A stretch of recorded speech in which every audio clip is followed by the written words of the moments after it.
So you want to be a blacksmith. The first thing you notice is the heat, not warmth, heat. The kind that tightens the skin on your face from 4 feet away and makes the air above the forge shimmer like water. The second thing you notice is the noise.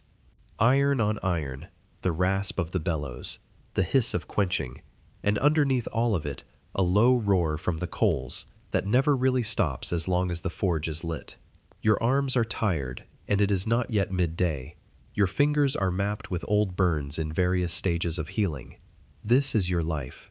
Not the cinematic version with the golden light and the sword on the anvil. The actual version, where your back hurts, your materials cost more than you expected, and the guild wants its cut before you have even been paid. Tonight, we are living inside this job from the ground up. Before we settle in, like and subscribe if you enjoy these, and drop a comment letting me know where you are tuning in from tonight. I always love seeing where these stories end up. Now, dim the lights, switch on a fan for that soft background hum. Get yourself comfortable, and let your shoulders finally drop away from your ears.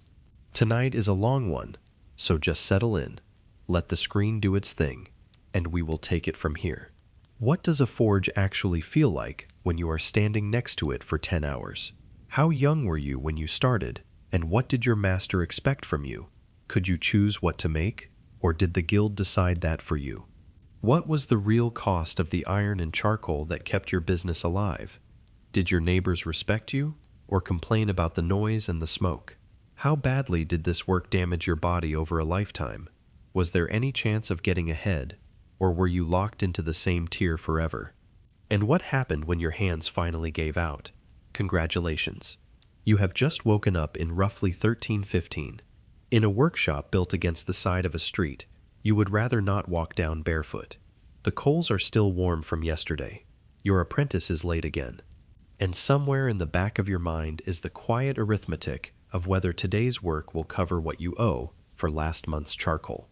Let us start with the version of you that does not exist, the one most people are thinking of when they hear the word blacksmith. That version stands in a stone workshop lit by the amber glow of a perfect fire. He is broad-shouldered, leather-aproned, swinging a hammer down onto a glowing blade in a shower of sparks. He is making swords, maybe armor, maybe an ornate gate for a castle. He is respected by the whole village, essential to the war effort, and quietly noble in the way that only a man who works with fire and steel can be. He is, in every meaningful sense, a fictional character. The real medieval blacksmith made nails, lots and lots of nails. He made hinges, he made horseshoes, he made barrel hoops, plow fittings, door latches, chains, hooks, and the plain iron bands that held wooden buckets together. If you opened his workshop and inventoried every single object in it, the glamorous items would be conspicuously absent. What you would find is a mountain of small, unglamorous, absolutely essential hardware that held the physical world together, one bent iron fastener at a time. And the swords, the beautiful weapons, those were made by bladesmiths, who were specialists, and who occupied an entirely different tier of the trade. A general blacksmith forging a sword would be roughly equivalent to your local oil change mechanic rebuilding a Formula One engine. Technically, they both work on vehicles. Practically, they are in different universes. The medieval metalworking trades were divided into a hierarchy of specializations so precise it makes modern licensing boards look casual. Blacksmiths worked iron, whitesmiths finished and polished metal, locksmiths made locks, cutlers made knives, bladesmiths made swords, armorsmiths made armor. Each one jealously guarded their territory, and a blacksmith caught making products outside his designated lane could find himself fined, sanctioned, or shut down entirely by the local guild. So the village blacksmith of popular imagination, the one crafting swords and armor for grateful lords, is roughly as accurate as the idea that every person working in technology today is inventing the next transformative app. Most of them are fixing login screens, and most medieval blacksmiths were making nails. The products were humble. The work was brutal. The prestige was considerably lower than the myth suggests. And the further down the specialization ladder you sat, the less anyone romanticized what you did for a living. When a blacksmith died, and his workshop was inventoried for his heirs or his creditors, the lists are dominated by stock that could charitably be described as mundane. Hundreds of nails in various sizes, bundles of unfinished horseshoes, agricultural fittings, domestic hardware, the occasional decorative hinge or fancy latch that suggests the smith had aspirations, but overwhelmingly, the record is one of useful, invisible, utterly unromantic output. Nobody was writing ballads about the man who made your door hinges, but without him, your door did not close, your horse went unshod, your plow stayed broken, and your barrel fell apart. He was essential in the way that plumbing is essential. Completely necessary, completely unglamorous, rarely thanked. That, more or less, is the real blacksmith. And if you want to understand how he got here, you need to go back to the beginning. Back to when he was not a smith at all, but a boy. You are somewhere between 10 and 14 years old. You are about to begin the worst internship in recorded history, and it is going to last 7 years. Your father, if he has any say in the matter, has arranged an apprenticeship with a local smith. Maybe your father is a smith himself, and you are simply expected to continue the family trade. Maybe your family has no connection to metalwork at all, but has decided that a skilled trade is your best chance at a life that does not involve breaking your back in someone else's field for wages that would insult a modern teenager. Either way, the deal is struck. A contract is drawn up, and you are handed over. The contract is called an indenture, and it is worth understanding what you are actually signing, or more accurately, what your father is signing on your behalf, because you are a child, and nobody is asking your opinion. The master agrees to house you, feed you, clothe you, and teach you the trade. You agree to serve the master faithfully for the full term, obey his instructions, keep his secrets, and not leave. That last part is not a suggestion. If you run away, the master has legal standing to have you found and returned. In some jurisdictions, the penalties for absconding can include extending the term of your apprenticeship. You are, in the most technical and legally binding sense, stuck. The first years are not what you imagined. You imagined learning to forge. Instead, you are pumping bellows. This is a job that sounds simple and is physically punishing. The bellows on a medieval forge are large, heavy, and require a sustained rhythmic effort to keep the fire at working temperature. You pump them for hours. Your arms burn. Your back aches. The heat from the forge is constant and inescapable. And when you are not pumping bellows, you are hauling charcoal from the storage pile to the forge. Charcoal is light by the piece, but heavy by the basket load, and the forge eats it relentlessly. You are also sweeping the workshop, clearing scale from the floor, running errands, fetching water, and performing whatever domestic tasks the master's household requires. You are, in everything but name, cheap live-in labor with a vague promise of education attached. The actual metalwork does not start for years. Maybe year 2 brings you to the anvil for simple tasks under close supervision. Maybe year 3, maybe longer, depending on your master's temperament and his actual commitment to teaching you versus his interest in maintaining a free pair of hands for the bellows. The progression is slow, deliberate, and entirely at the master's discretion. He decides when you are ready. He decides what you learn. He decides the pace. There is no curriculum, no external assessment, no governing body checking in to make sure you are actually being taught the trade you were promised. If your master is skilled and generous, you will emerge at the end of 7 years as a competent smith. If your master is lazy, abusive, or simply not very good at his own trade, you will emerge at the end of 7 years as a young man who wasted his adolescence pumping bellows for someone who never had any intention of teaching him properly.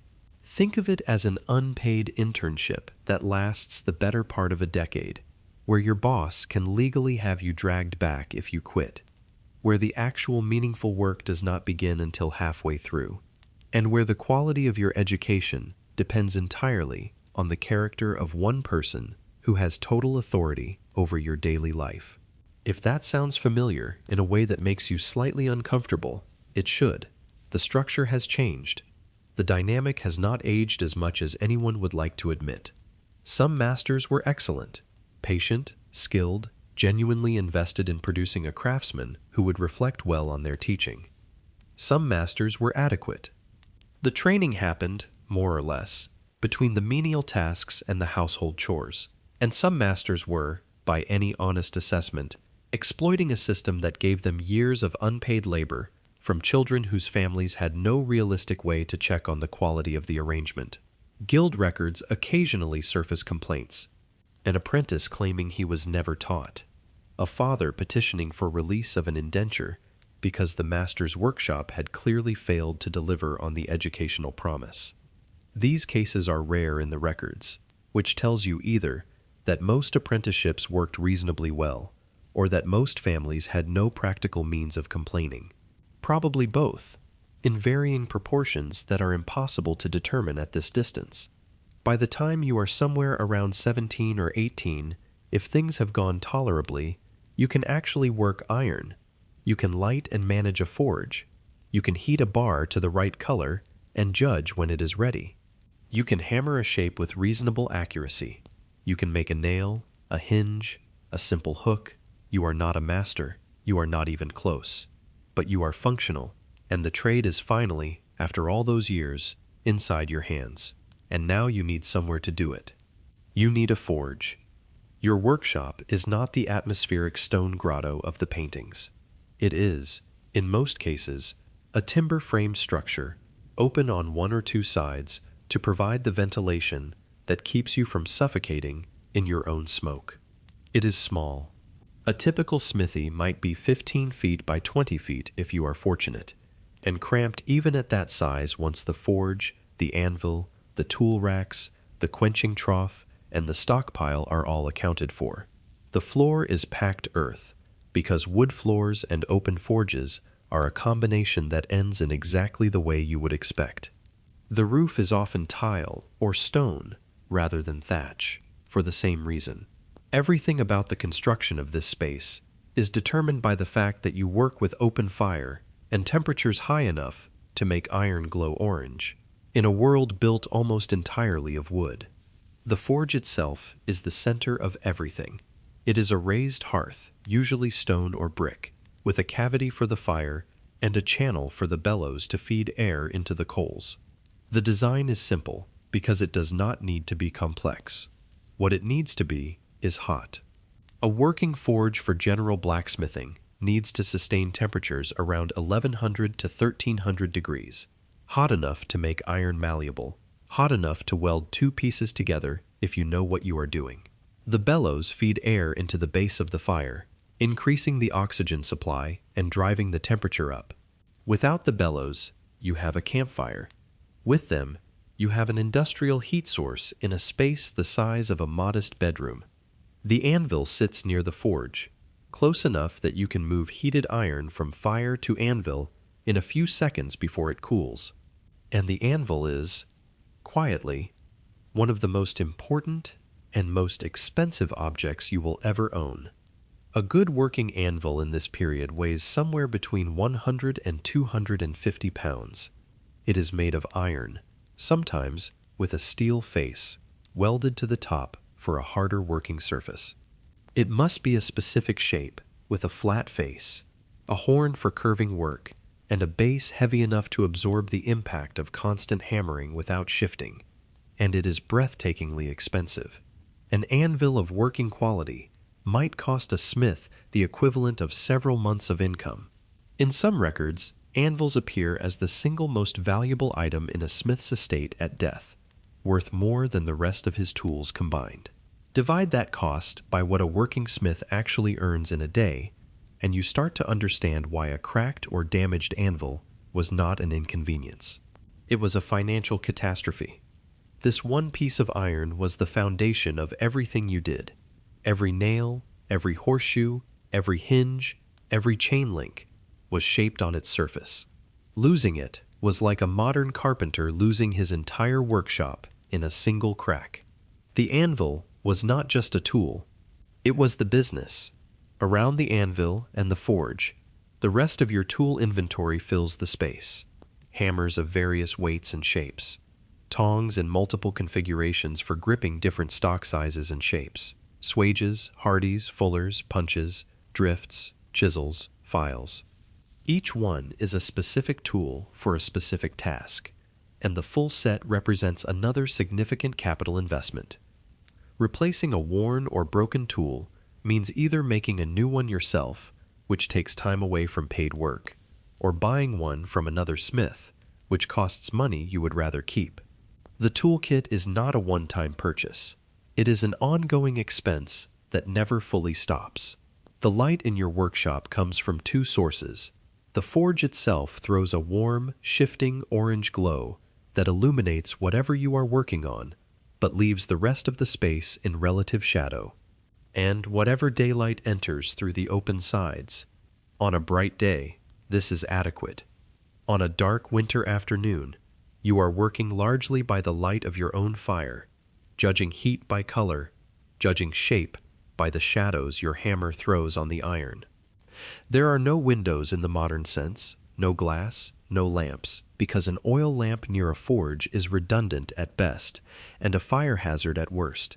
Your working light is the fire, and the fire dictates the rhythm of your day as surely as the sun dictates a farmer's, and the noise.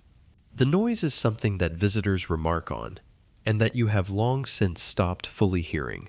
The hammer on the anvil produces a sharp, ringing, metallic impact that carries well beyond the walls of your shop.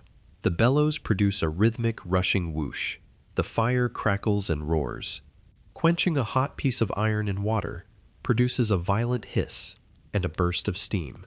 Layer these together, and you have a sustained, percussive, industrial soundscape that makes conversation difficult and makes your nearest neighbors quietly furious. We will get to the neighbors later. They have opinions. This is your workspace.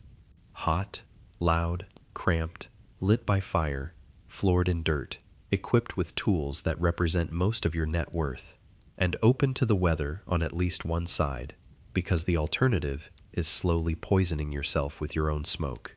It is not romantic, but it is yours. And every morning, you light the fire and begin again. The fire is lit. The anvil is waiting. Your tools are on the rack. And now we need to talk about the thing that controls your life more than any guild rule or customer demand ever will. The iron. You do not walk into a supply shop and browse a catalog of standardized metal stock the way a modern fabricator might. Iron in your world is a natural product with all the unpredictability that implies. It comes out of the ground as ore, and the quality of that ore varies enormously, depending on where it was dug, how it was processed, and how many times it changed hands before it reached your workshop. The iron you buy is not uniform, it is not graded, it is not guaranteed.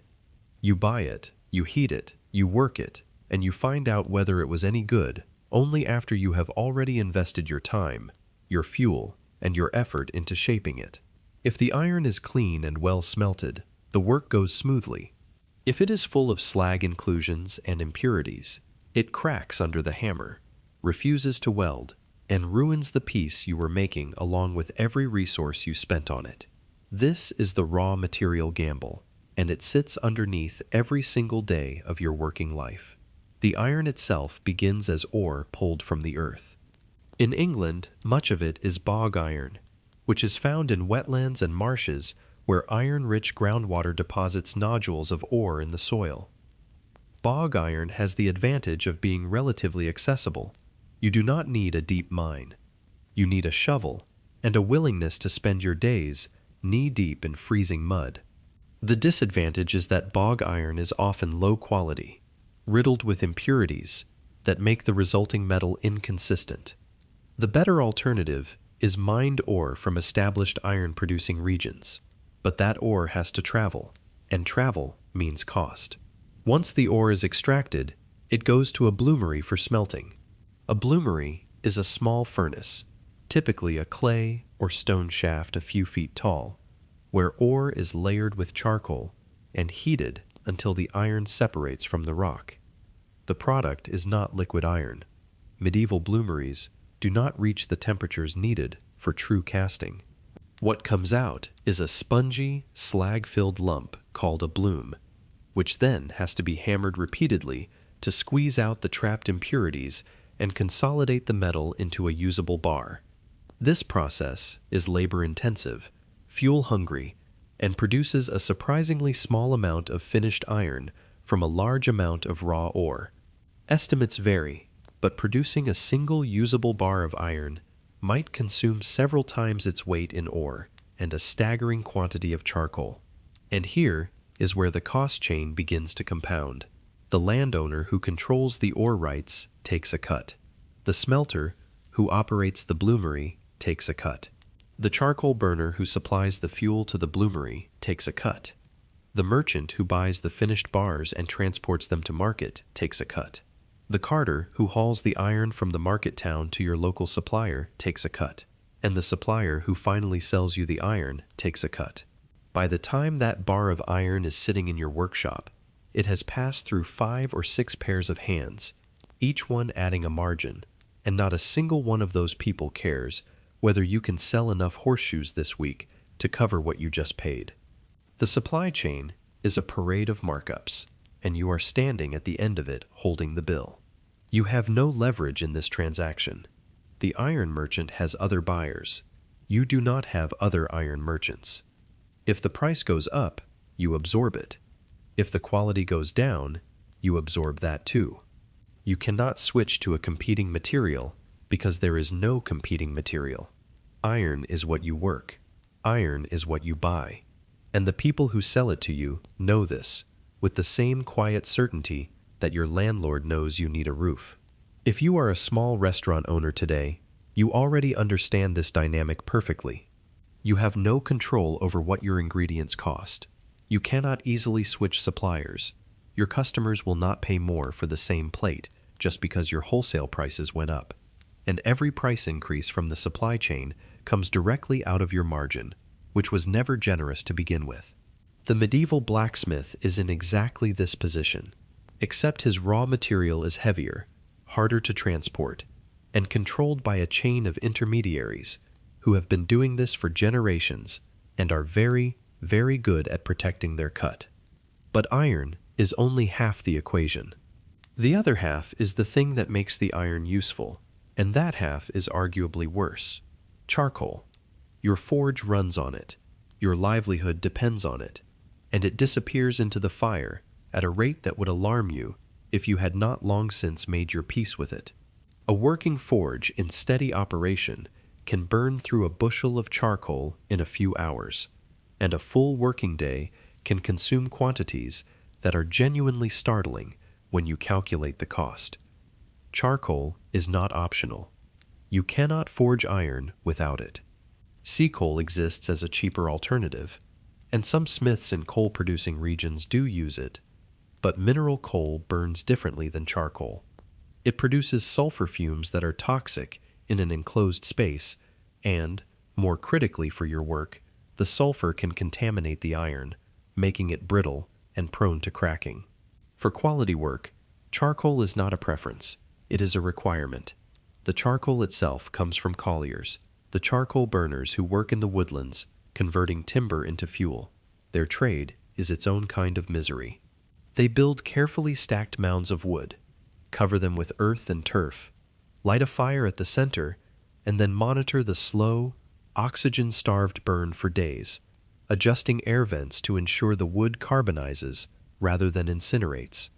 They live in the woods for the duration, sleeping in rough shelters, covered in soot, managing a process that can go catastrophically wrong if the mound cracks and lets in too much air. A burst mound means your carefully stacked timber burns to useless ash instead of converting to saleable charcoal. The collier's trade is dirty, isolated, physically demanding, and socially marginal. They are the people who make your profession possible, and they occupy a rung on the social ladder that makes even a village blacksmith look prestigious. The woodland itself is not freely available. Timber for charcoal burning comes from managed woodlands, often controlled by the local lord or by the crown.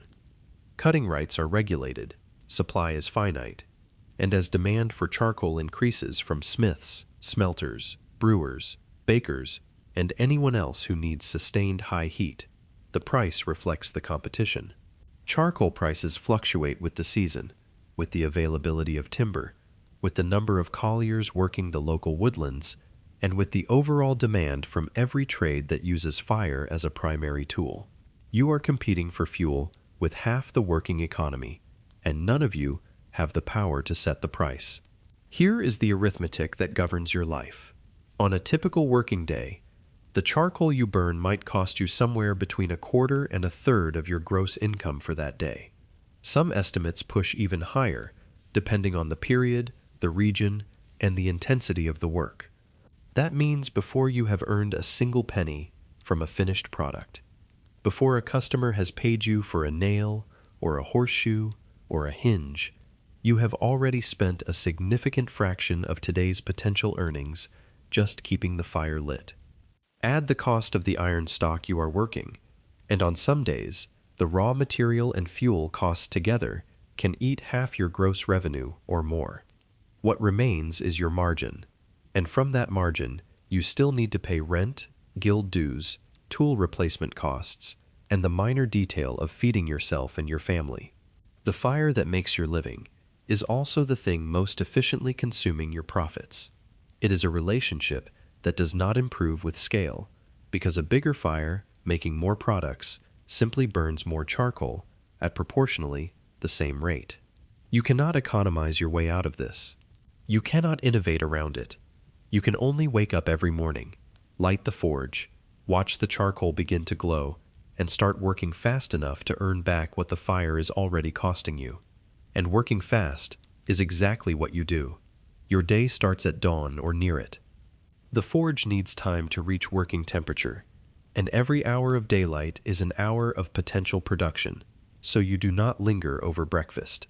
The morning routine is fire first, food second. You rake the coals from yesterday if they are still viable, add fresh charcoal, and begin working the bellows to build the heat. The apprentice, if he has finally arrived, takes over the bellows while you organize the day's work. There are orders to fill, stock to prepare, repairs waiting from yesterday, and the mental list of tasks that every small business owner carries in their head, like a low-grade headache that never fully resolves. The actual forging is physical in a way that modern desk workers find difficult to fully appreciate. You take a bar or a rod of iron from your stock, place it in the forge, and wait for the heat to bring it to working temperature. The color of the iron tells you when it is ready. A dull red means it is warming, but not yet malleable enough for heavy shaping.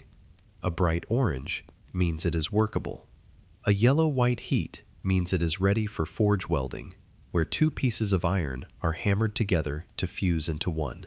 Reading the heat by color is a skill that takes years to develop reliably, and getting it wrong means either wasting time on iron that is not hot enough to move, or overheating it until it sparks and crumbles, which is called burning the iron, and is exactly as costly and frustrating as it sounds. Once the iron is at temperature, you have a window of maybe 30 to 60 seconds of working time before it cools too far and needs to go back into the fire. In that window, you pull the piece from the forge with tongs, set it on the anvil, and hammer. The hammering is not the wild, dramatic, sparks-flying spectacle of the movies. It is precise, controlled, and rhythmic. Each blow is placed deliberately to move the metal in a specific direction. Drawing out makes the bar longer and thinner. Upsetting makes it shorter and thicker. Punching creates a hole. Bending curves it over the horn of the anvil. Each operation requires a specific technique, a specific hammer, and a specific understanding of how metal flows under pressure at temperature. You are not beating iron into submission. You are persuading it. The cycle repeats. Heat, hammer, return to the fire. Heat, hammer, return to the fire. A single horseshoe might require a dozen heating cycles, A complex piece might require scores of them.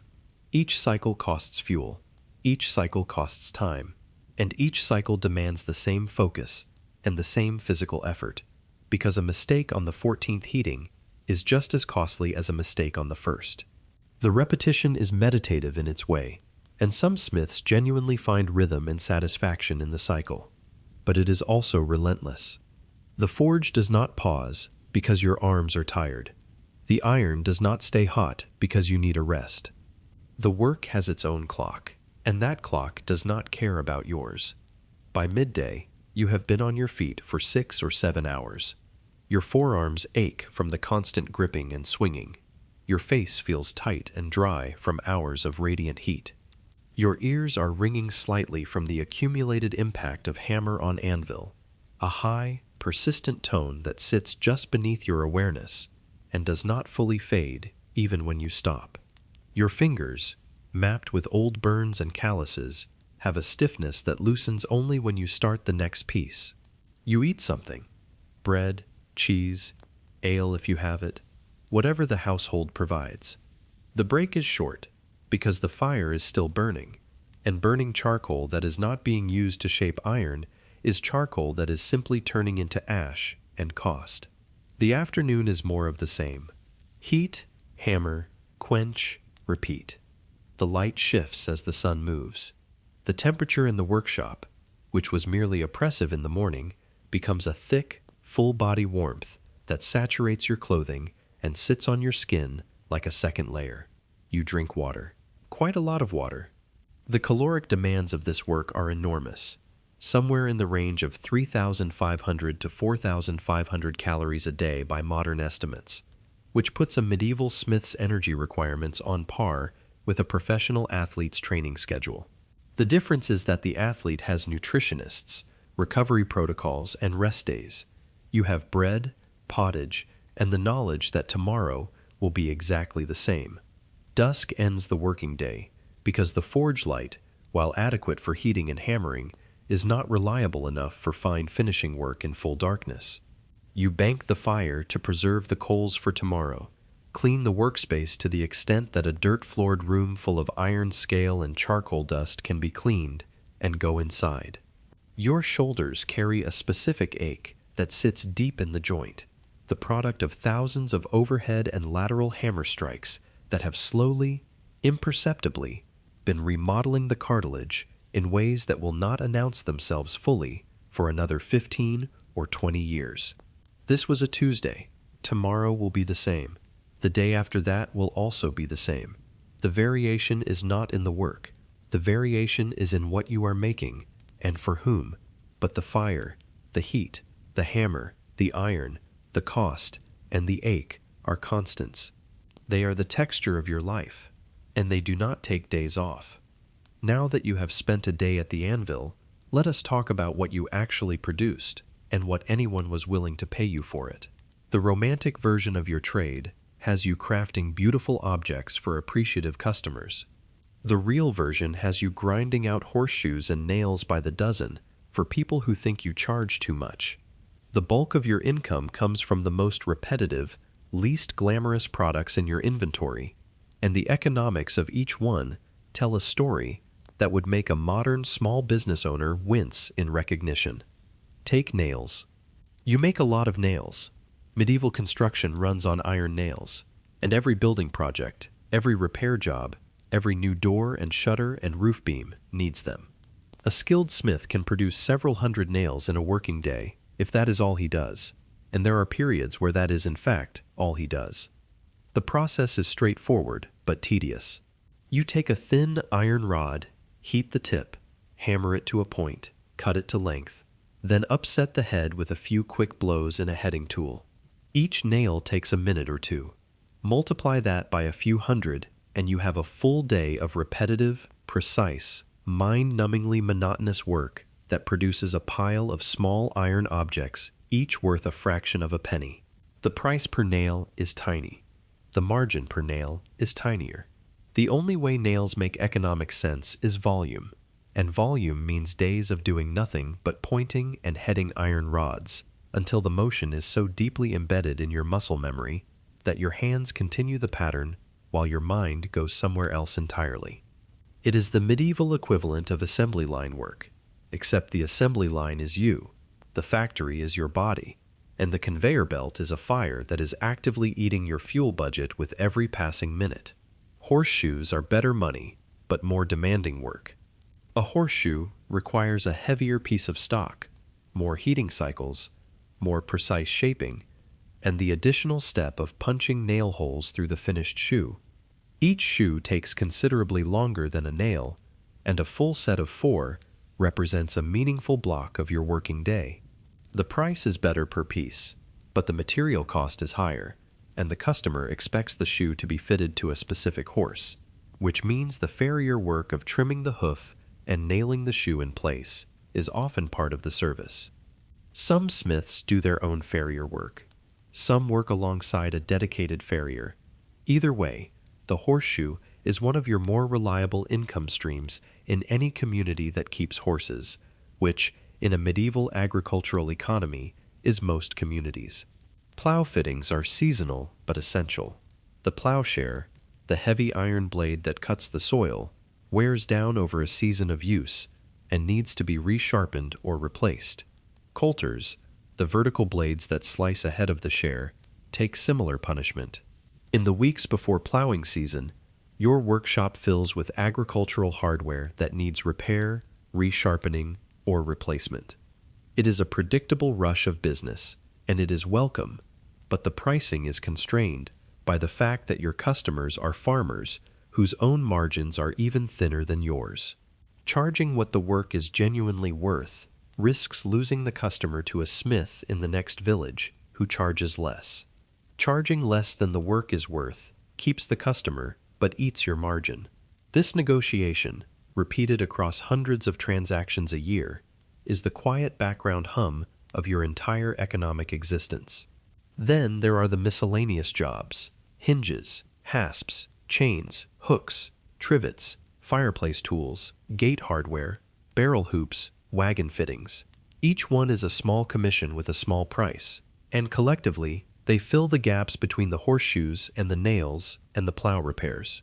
The variety keeps the work interesting, when you have time to appreciate variety. But the economic reality is that no single job pays particularly well, and the total depends on a steady stream of small orders that can dry up without warning during lean times, bad weather, or any disruption to the local economy that makes people decide their old hinge can last another year. And then, very occasionally, comes the commission that makes your heart beat a little faster. Someone wants a sword, or a decorative gate, or a set of fine fireplace tools for a wealthy household. This is the high-value work that the myth tells you should be the backbone of your trade. Here is what the myth does not tell you. A sword commission, if one ever lands in your workshop, which for most general blacksmiths it never will, requires steel rather than iron for the blade. Steel costs more.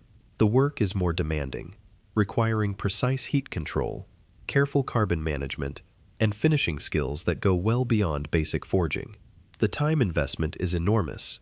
A single sword can consume days of focused work, and the customer, who is wealthy enough to commission a personal weapon, has expectations for quality that leave zero room for error. A cracked blade, or a poorly balanced weapon, does not just lose you the sale, it damages your reputation in exactly the community where reputation matters most. Now calculate the hourly rate. Take the price the customer is willing to pay. Subtract the cost of the steel and the fuel and the extra finishing materials. Divide by the days of labor and compare that number to what you would have earned grinding out horseshoes and nails over the same period. In many cases, the prestigious commission pays less per hour than the mundane work. The sword looks better on your reputation. It feels better in your hands. It does not, necessarily, put more food on your table. The gap between the perceived value of high craft work and the actual return on investment is one of the quieter cruelties of artisan economics, and it has not changed nearly as much in 700 years as anyone in the handmade goods market would like to believe. Let us trace a single object through the whole system, a horseshoe. It begins as a bar of iron in your stockpile, iron that arrived through the supply chain we have already discussed, marked up at every step. You select a piece of appropriate weight and thickness. You heat it in the forge, burning charcoal that you purchased from a collier who purchased cutting rights from a landowner. You hammer the bar into a curved U shape over the horn of your anvil, reheating it several times as it cools, each reheating consuming more fuel. You flatten and shape the bearing surface. You punch 6 or 8 nail holes using a drift and a punching tool, reheating between operations. You quench the finished shoe in water, producing a hiss of steam and a burst of iron oxide smell that is so permanently embedded in your workshop that you no longer consciously notice it. You file any rough edges, the shoe is done. The total investment is the iron stock, perhaps a dozen charcoal reheatings, 30 to 40 minutes of skilled labor, and the wear on your hammer, tongs, punch, and anvil that accumulates invisibly across thousands of repetitions. The sale price is a few pence. From those few pence, subtract the iron cost, the fuel cost, and a fractional allocation of your overhead, your rent, your guild dues, your tool replacement fund. What remains is your margin on one horseshoe. It is not nothing, but it is not much. And you need to produce and sell dozens of these every week, just to keep the fundamental arithmetic of your household in balance. This is the daily math. Small margins on small products, repeated endlessly, with costs that are fixed or rising, and prices that are constrained by competition and by the limited spending power of your customers. You are not building wealth, you are maintaining a position. The gap between surviving and sinking is narrower than it looks from the outside, and it is maintained by volume, consistency, and the absence of bad luck. One slow month, one sick week, one batch of bad iron, and the margin disappears faster than you can replace it. But you do not operate alone. There is a structure around you, and that structure has opinions about how you run your business. It is time to talk about the guild. If you work in a town of any significant size, you almost certainly belong to a guild. And the guild is, depending on who you ask and what year it is, either the best thing that ever happened to your trade, or a beautifully organized system for making sure the people already at the top stay there. In practice, it is both, simultaneously, with enthusiasm. The guild controls who is allowed to practice the trade within its jurisdiction. You cannot simply set up a forge and start selling horseshoes. You need membership, and membership has requirements. You must have completed a recognized apprenticeship. You must demonstrate competence, in some guilds by producing a masterpiece, a sample of work that meets the guild's quality standards. And you must pay. The entry fees for guild membership are not trivial. They represent a significant lump sum at exactly the moment in your career when you have just finished 7 years of working for free and are trying to establish an independent practice. It is the medieval equivalent of finishing a graduate program and immediately being handed a licensing fee that would make your eyes water. Once you are in, the dues continue. Annual membership fees, contributions to guild functions, feasts, and religious observances. Payments toward the guild's charitable fund, which supports sick members, widows, and orphans of the trade. Fines for infractions, assessments for special projects. The guild is not cheap to belong to, and the costs are ongoing.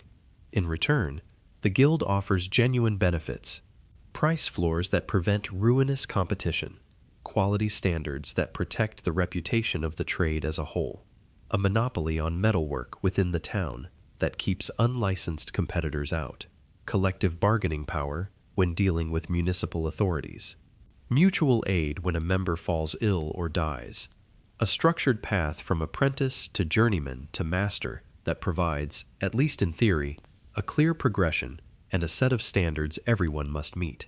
These are real protections, and for a smith operating in a competitive urban market, they matter. But the protections come with chains. The guild sets limits on how many apprentices and journeymen you can employ, which caps your ability to scale production. The guild regulates prices, which means you cannot charge more, even if your work is genuinely superior. The guild controls quality, which means inspections, and inspectors who may or may not be fair, and penalties for products that fail to meet standards that are sometimes more about protecting established masters than about actual quality. The guild restricts what you can make, reinforcing the specialization boundaries that keep a blacksmith from making products that belong to another metal trade. And the guild expects your participation in civic and religious life, which means time and money spent on events that have nothing to do with making horseshoes, but everything to do with maintaining your standing in the community of people who decide whether you get to keep making horseshoes. The modern comparison is a combination of a trade union, a professional licensing board, and a cartel, all wrapped in one organization that simultaneously protects your livelihood and restricts your freedom to operate it however you see fit. Imagine a system where the same body that defends your right to work also decides what you can charge, how many people you can hire, what products you are allowed to make, and how much of your income goes toward mandatory social functions. Then imagine that opting out is not an option, because working outside the guild means working illegally. That is the guild. Rural smiths have a different experience. Outside the towns, the guild's reach is weaker or non-existent. A village smith may operate with considerably more freedom, setting his own prices, choosing his own products, taking whatever work comes through the door. The trade-off is that he also operates without protection. No price floors, no monopoly, no mutual aid, no collective bargaining. If a competing smith sets up in the next village and undercuts his prices, he has no recourse. If he falls ill, there is no fund to support his family. Freedom and vulnerability are the same thing, viewed from different angles. And whether you work inside the guild or outside it, one thing remains constant. Your neighbors have feelings about you, and those feelings are not entirely warm. You are loud. You are smoky. You are, by the standards of a medieval town built primarily of timber and thatch, a walking fire hazard with a business plan. The forge is an open fire, burning at temperatures that would ignite anything combustible within spitting distance, and your workshop is surrounded by buildings made of exactly the materials that burn best. Municipal authorities are aware of this, and their solution is to push you to the edges of town. Ordinances in many medieval towns restrict smithies to specific streets or districts, usually downwind and downstream, where the noise and smoke and fire risk are at a comfortable distance from the people who make the rules. The neighbors who remain within earshot are not shy about complaining. Court records preserve disputes between smiths and their neighbors with a specificity that makes the grievances feel timeless. The noise starts at dawn, the hammering carries through walls, the smoke drifts into adjacent properties and settles on clean laundry. The constant risk of fire keeps everyone nearby in a state of low-grade anxiety that sharpens every time a dry spell makes the timber frames particularly flammable. You are the person everyone needs and nobody wants living next to them. The mechanic's garage of the medieval world, completely essential. Actively complained about. The social position this creates is a strange one. You are above a common laborer. You have a skill, a trade, a workshop, tools, a guild membership. These are markers of respectability in a world that organizes itself by what you do and who you do it for. But you are well below the merchant class, below the goldsmiths and the cloth traders, below anyone whose work does not involve noise, smoke, and dirt.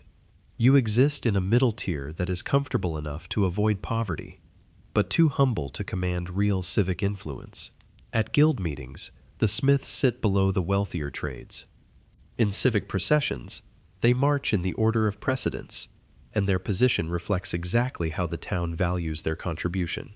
Essential, respected, not important. The customers reinforce this. They need you, but needing someone and respecting them are not the same emotion. A farmer who brings in a broken plowshare expects it fixed quickly and cheaply, and the fact that fixing it requires skill, heat, fuel, and time does not necessarily translate into a willingness to pay what the work is actually worth.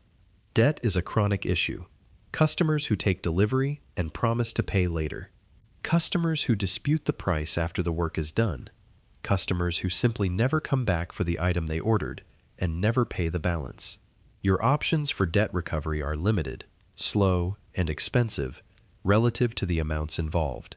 Taking a customer to court over the price of 6 horseshoes costs more in time and goodwill than the horseshoes are worth. So you absorb the loss, adjust your mental list of reliable and unreliable customers, and keep working. Every trade has its version of this. The person whose skill is invisible precisely because it works. The person everyone relies on and nobody thinks about until something breaks. The person whose value is proven by absence rather than presence.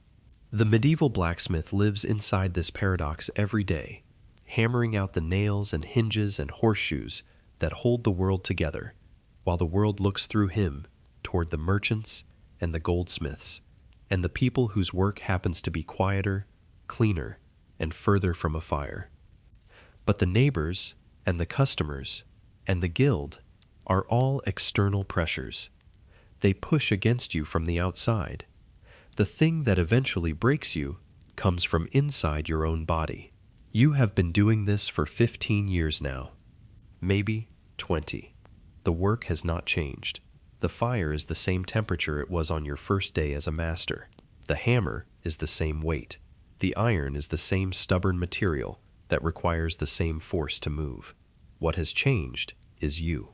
Your body has been absorbing the cost of this profession one day at a time, and the bill is coming due in ways that no medieval physician can name, but that your joints and your lungs and your ears are making increasingly difficult to ignore. Start with your hands. They were the first part of you to bear the marks of the trade, and they are still the most visibly affected. The burns are layered. Old scars sit beneath newer ones. The calluses on your palms are so thick and dense that you can grip a warm piece of iron for a moment longer than a fresh apprentice can, which is useful, but the cost is that your fingers have lost some of their fine sensitivity. Gripping the tongs for thousands of hours has reshaped the muscles and tendons in your forearms into a configuration that is excellent for clamping down on iron stock and progressively less useful for anything requiring delicate manipulation. Your hands are tools now, specialized and strong, and slowly narrowing in what they can comfortably do. Your shoulders carry the deeper damage. Every hammer strike, whether it falls from directly above or from a lateral angle across the anvil face, transmits force through the hammer handle, up through your wrist and forearm, and into the shoulder joint. 1 strike is nothing. 100 strikes is nothing. 100,000 strikes, repeated across years, is a slow, cumulative remodeling of cartilage, tendon, and bone that announces itself first as stiffness, then as ache, then as a persistent grinding sensation that does not fully resolve between working days. Archaeological evidence from identified smiths' remains shows exactly this pattern. Enlarged muscle attachment points on the upper arm and shoulder blade, erosion of joint surfaces, compression in the vertebrae of the upper spine from years of sustained forward-leaning posture over the anvil. Your skeleton is being reshaped by your profession, one blow at a time, into a form that is optimized for the work and progressively less comfortable for everything else. Your back tells a similar story. The stance at the anvil places your spine in a mild forward curve for the majority of your working day. Over years, this posture becomes structural. The spinal discs between your vertebrae compress unevenly, thinner at the front and thicker at the back, producing a gradual forward stoop that becomes more pronounced with each passing decade. By your 40s, if you reach your 40s, the stoop is visible. It is the blacksmith's posture, recognizable from across a room, and it does not straighten out when the working day is over. It is not a habit you have fallen into. It is a shape your bones have grown into, and they are not going back. Your lungs are quieter about their damage, but no less affected. The forge produces a continuous output of combustion gases, carbon monoxide and carbon dioxide, from the charcoal, along with fine particulate matter that hangs in the air of your workshop like a permanent atmospheric feature. When you heat iron to welding temperature, the surface oxidizes and throws off tiny flakes of iron scale that become airborne. When you quench a hot piece, the steam carries dissolved particulates with it. The ventilation in your workshop, an open wall or two, and perhaps a crude hood over the forge, is better than nothing, and considerably worse than adequate. You breathe this air for 10 to 12 hours a day, 6 days a week, for decades. The cumulative effect is a progressive reduction in lung capacity that manifests as shortness of breath during heavy exertion, a persistent cough that worsens in winter, and a general decline in respiratory function that you attribute to age because you have no framework for understanding occupational lung disease. It is not age.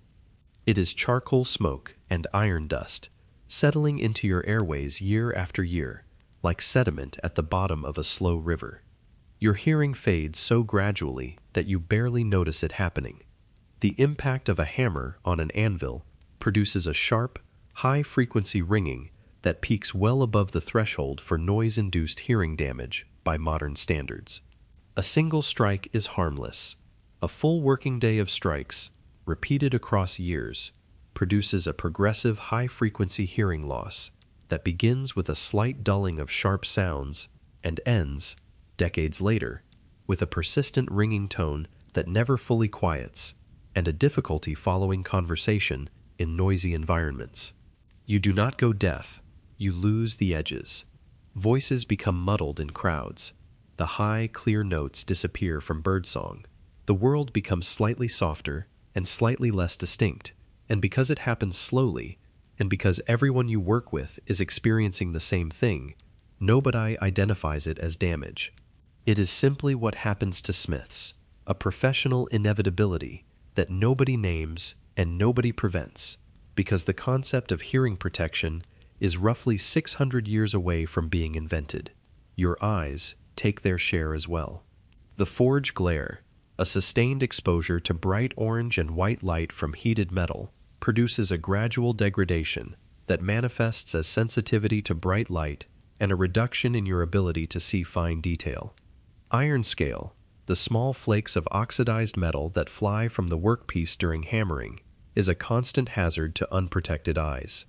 A scale fragment in the eye is not just painful, it is a potential infection source in a world where eye infections can progress to permanent vision loss with alarming speed. You learn to turn your head at the moment of impact. You learn to squint when working at welding heat. These are adaptations, not protections. They reduce the risk. They do not eliminate it.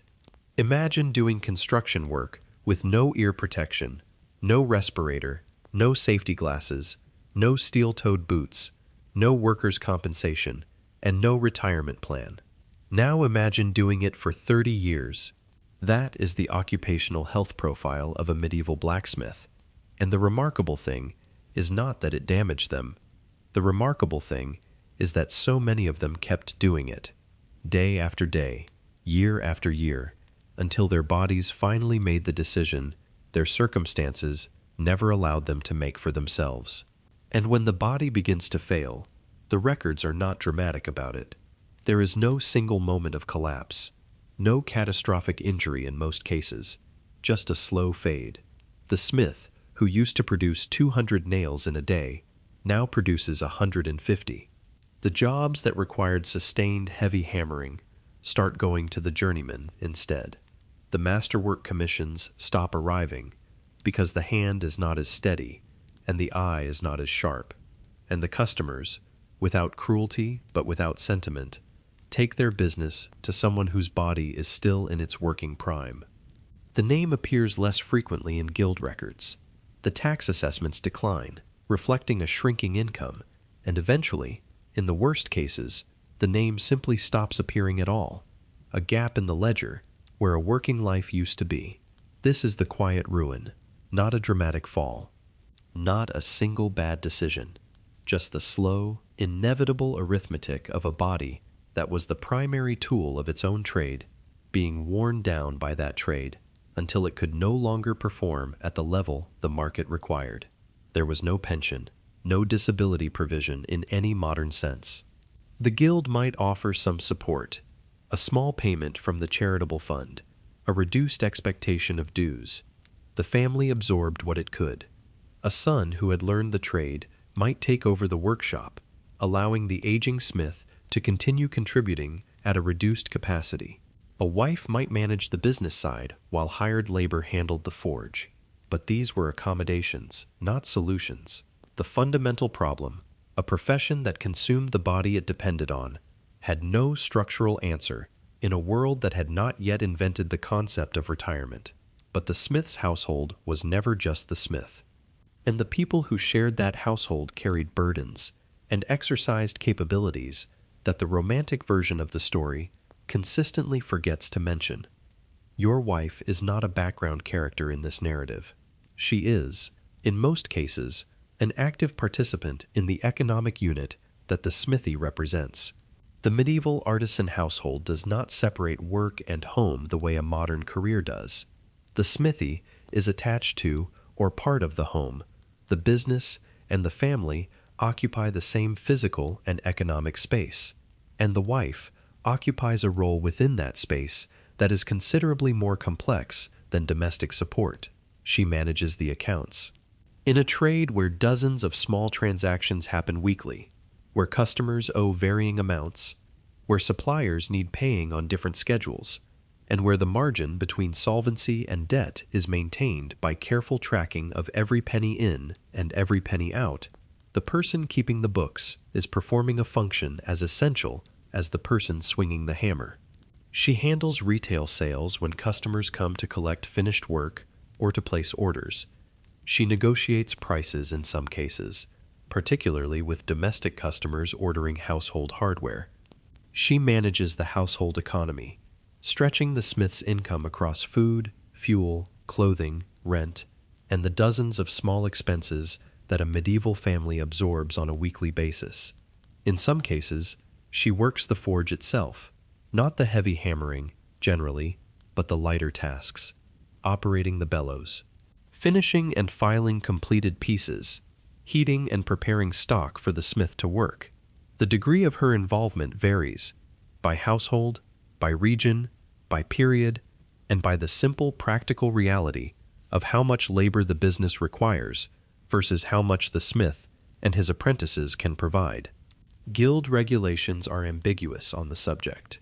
Some guilds explicitly acknowledge wives' participation. Others ignore it.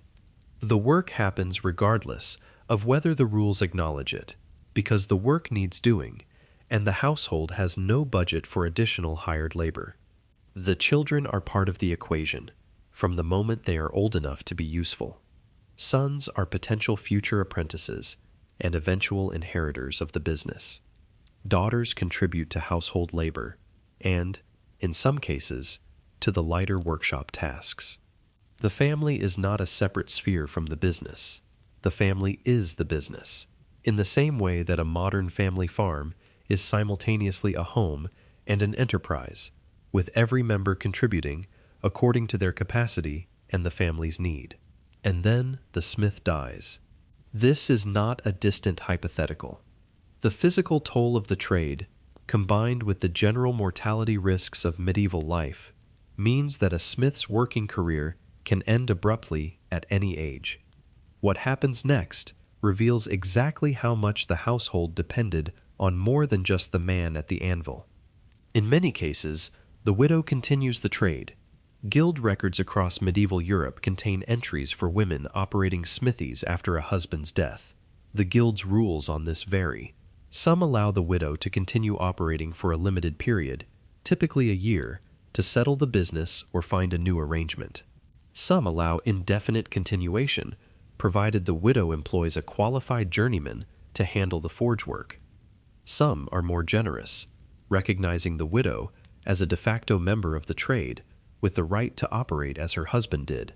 The specifics differ, but the pattern is consistent enough to tell us something important. These women knew the trade well enough to run the business.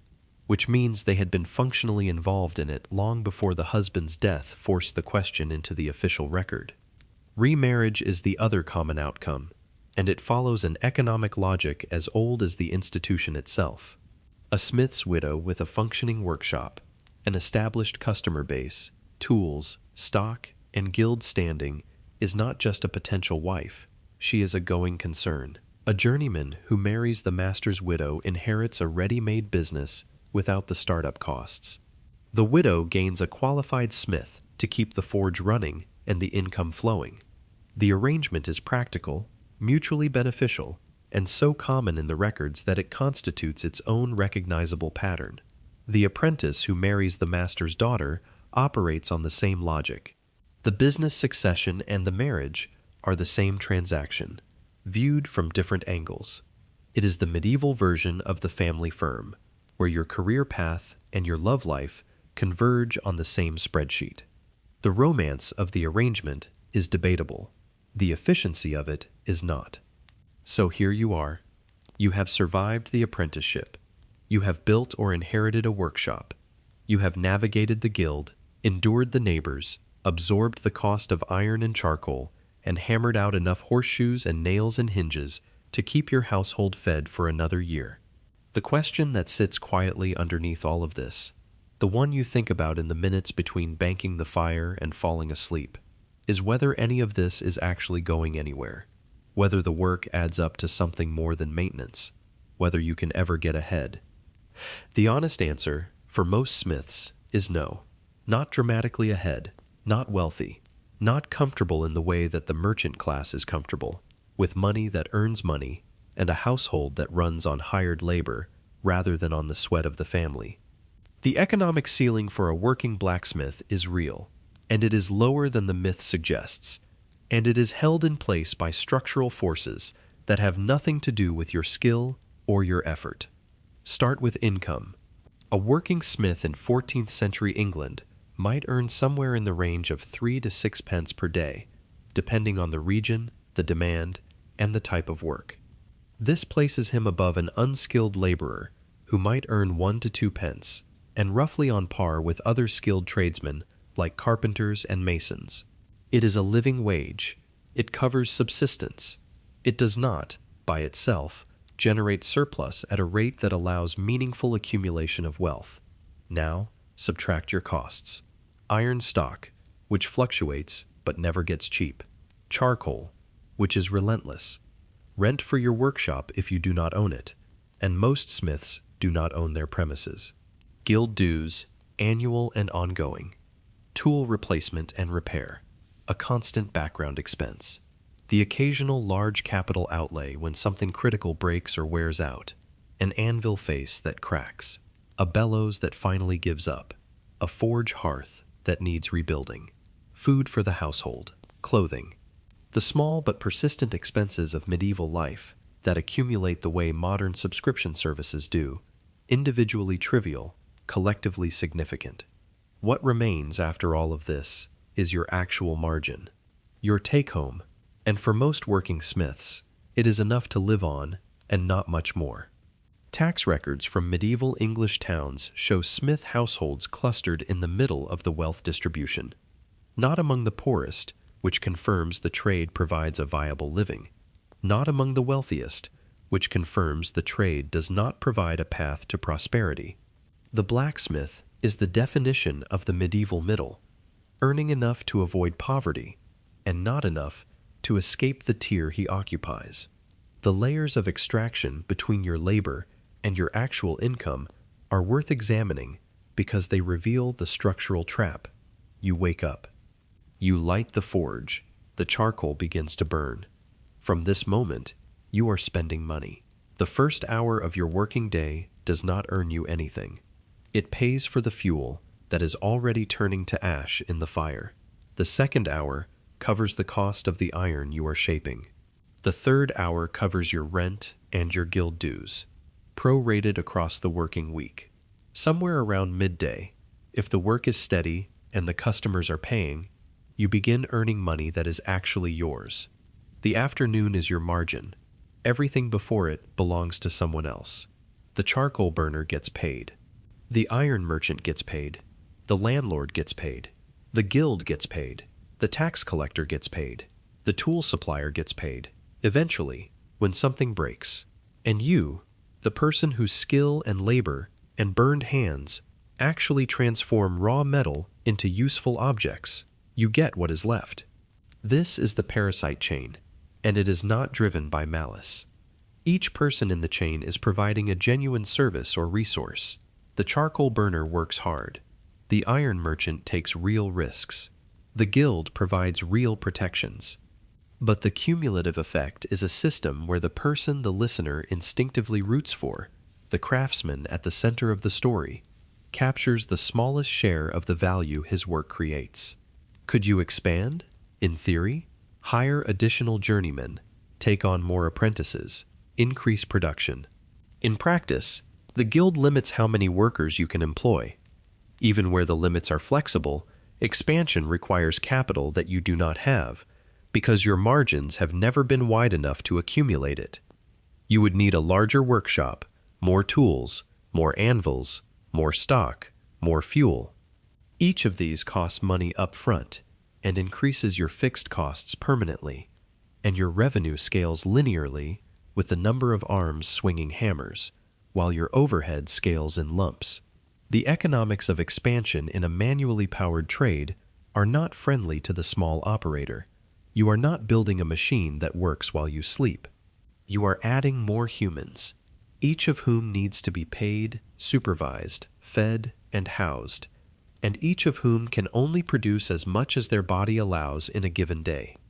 The rare smith, who did accumulate wealth, typically did so not by making more horseshoes, but by moving sideways into trade, buying and selling iron as a middleman, diversifying into related products, acquiring property, lending money to other tradesmen.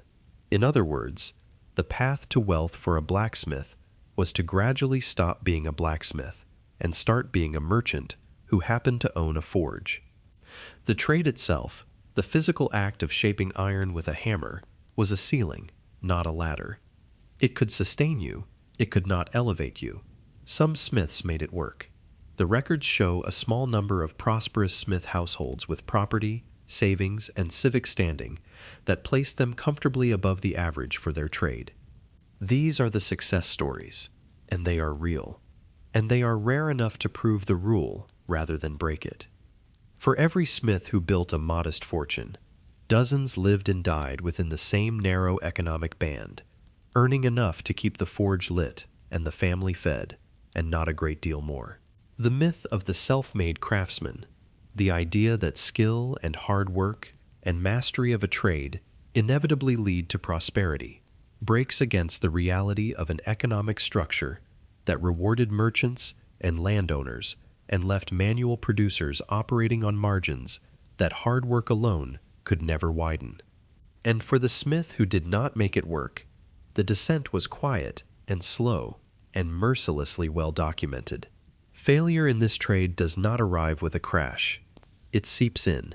It begins with a season of low demand that stretches the household budget past its comfortable limit, or a batch of bad iron that ruins a week of commissioned work and leaves you eating the cost, or an illness that keeps you from the forge for 2 weeks, during which the charcoal still needs buying, and the rent still needs paying, and the customers still need their horseshoes, except now the horseshoes are not being made. The margin you operate on is thin enough that any single disruption can push the arithmetic from barely positive to slightly negative, and slightly negative, sustained over weeks or months, becomes debt. Debt in the medieval economy is personal. There are no corporate structures to absorb the loss. There is no bankruptcy protection in any form a modern person would recognize. When you owe money, you owe it with your name, your reputation, and ultimately your assets. The iron merchant who extended you credit wants paying. The landlord who allowed a month of deferred rent wants paying. The guild, which charges dues regardless of your current income, wants paying. And the money is not there because the margin that was supposed to generate it was consumed by the disruption that started the slide. The records capture this with a precision that is almost painful to read. Court rolls show debt proceedings against named smiths, listing the amounts owed and the creditors claiming them. The sums are often small by any absolute standard, a few shillings here, a few pence there, amounts that a prosperous merchant would barely notice. But they are catastrophic relative to the smith's capacity to pay, because his income is generated one horseshoe at a time, and his debt was generated all at once. The mismatch between the speed at which debt accumulates and the speed at which manual labor can repay it is the fundamental arithmetic of artisan failure, and it has not changed in 7 centuries. Ask anyone who has ever run a small business on thin margins and watched a single bad month threaten to unravel years of steady work. The numbers are different. The feeling is identical. When the debt becomes unmanageable, the assets go. Tools are sold or seized. Stock is liquidated. The workshop, if it was rented, is surrendered. If it was owned, it may be sold to cover the obligations. The anvil, that anchoring investment that cost months of income to acquire, leaves the workshop in someone else's cart. Each item that goes takes with it a piece of the smith's capacity to earn, which makes the remaining debt harder to repay, which accelerates the spiral. It is a liquidation that feeds on itself. What comes after varies. Some smiths find work as journeymen in another master's shop, stepping back down the hierarchy they spent years climbing. They are skilled. They can still work iron. But they work it now for someone else's profit, on someone else's schedule, in someone else's workshop, having lost the independence that was supposed to be the reward for all those years of apprenticeship and all that accumulated expertise. Others leave the trade entirely, taking whatever unskilled or semi-skilled work is available. Others leave town, moving to a new place where the debts and the reputation do not follow, trying to start over in a market that does not know them. The records are thin on outcomes for these men, because the records only capture you reliably when you are paying taxes, appearing in guild rolls, or being sued. When you stop doing all three, you become a gap in the archive, a name that was there and then was not. The guild's charitable fund, where it exists, provides some cushion, a small payment to a member in distress, a contribution toward a widow's expenses. These are genuine acts of communal support, and they matter. But they are not designed to rebuild a failed business. They are designed to prevent the most extreme outcomes: starvation, homelessness, total destitution, for people who were once contributing members of the trade. The support is a safety net, not a trampoline. It catches you. It does not bounce you back. There is a particular cruelty in a system where the qualities that make a person good at their trade, patience, physical endurance, attention to detail, pride in craftsmanship, have no bearing whatsoever on whether they survive economically. A brilliant smith with beautiful technique and deep knowledge of his materials can fail just as easily as a mediocre one, because the failure is not about skill, it is about margin, and margin is determined by forces that a hammer cannot reach: the price of iron, the cost of charcoal, the reliability of customers, the size of the local market, the health of the smith's own body, the absence of bad luck. Skill keeps you in the game. It does not protect you from the arithmetic, and the arithmetic, for too many of them, eventually won. The arithmetic eventually won for many of them. But the story did not end when the last smith banked his last fire and walked away from the workshop with nothing but his burned hands and his aching back. The story continued without him, carried forward by people who had never held a hammer or stood in front of a forge, and they told it wrong. The blacksmith who survives in popular memory is not the man we have spent the last 2 hours with. He is someone else entirely, someone cleaner, nobler, and considerably less worried about the price of charcoal. He is the creation of poets and painters and nostalgic Victorians who needed the medieval craftsman to be something he was not, because what he actually was did not fit the story they wanted to tell. The single most influential portrait of the blacksmith in the English-speaking world comes from a poem. Henry Wadsworth Longfellow, published The Village Blacksmith in 1840, and it imprinted an image so deeply into the culture that it is still the first thing most people see in their minds when they hear the word. The smith in the poem is a figure of quiet, muscular dignity. He stands under a spreading chestnut tree. His brow is wet with honest sweat. He earns whatever he can and owes not any man. He goes on Sunday to the church and hears his daughter sing in the choir, and it reminds him of her mother's voice singing in paradise, and he wipes a tear from his eye with his hard, rough hand. It is a beautiful poem. It is emotionally effective in a way that very few pieces of popular verse have ever managed to be, and it has almost nothing to do with the actual life of a medieval or early modern blacksmith. Longfellow was not writing about a real smith. He was writing about an idea. The idea of honest labor as moral virtue. The idea that working with your hands in a visible, physical, self-evidently productive trade makes you a better person than the merchant or the banker or the factory owner whose wealth is generated by systems too complex to see. The blacksmith in the poem is a symbol. He represents everything that the industrializing 19th century feared it was losing: simplicity, self-sufficiency, dignity rooted in physical skill, the direct and visible connection between effort and reward. These are appealing values. They are also a fantasy projected backward onto a historical figure who would not have recognized himself in the description. The real village blacksmith did not stand nobly under a tree. He stood in a smoky workshop making nails. He did not owe not any man. He owed the iron merchant, the charcoal supplier, the landlord, and the guild. He did not earn whatever he could through the simple exercise of honest effort. He earned what the market allowed, what the guild permitted, and what his customers were willing to pay, which was frequently less than the work was worth. Longfellow's smith is a moral fable. The real smith was a small business owner in a structurally difficult trade, and the distance between those two things is the distance between poetry and a tax record. But Longfellow was not working in isolation. He was part of a much larger cultural movement that reinvented the medieval craftsman for Victorian purposes. The arts and crafts movement, which emerged in the second half of the 19th century, elevated the medieval artisan into a figure of almost spiritual significance. William Morris and his circle looked at the factories of industrial England, at the mass production and the division of labor, and the alienation of the worker from the finished product, and they decided that the medieval workshop was the antidote. The craftsman who made a complete object with his own hands, who controlled the process from raw material to finished product, who took pride in individual skill rather than being reduced to a single repetitive motion on an assembly line, became the hero of a critique of modernity. It was a powerful argument, and it was built on a selective reading of history. The medieval craftsman did make complete objects. He did control the process. He did take pride in his work. All of that is true.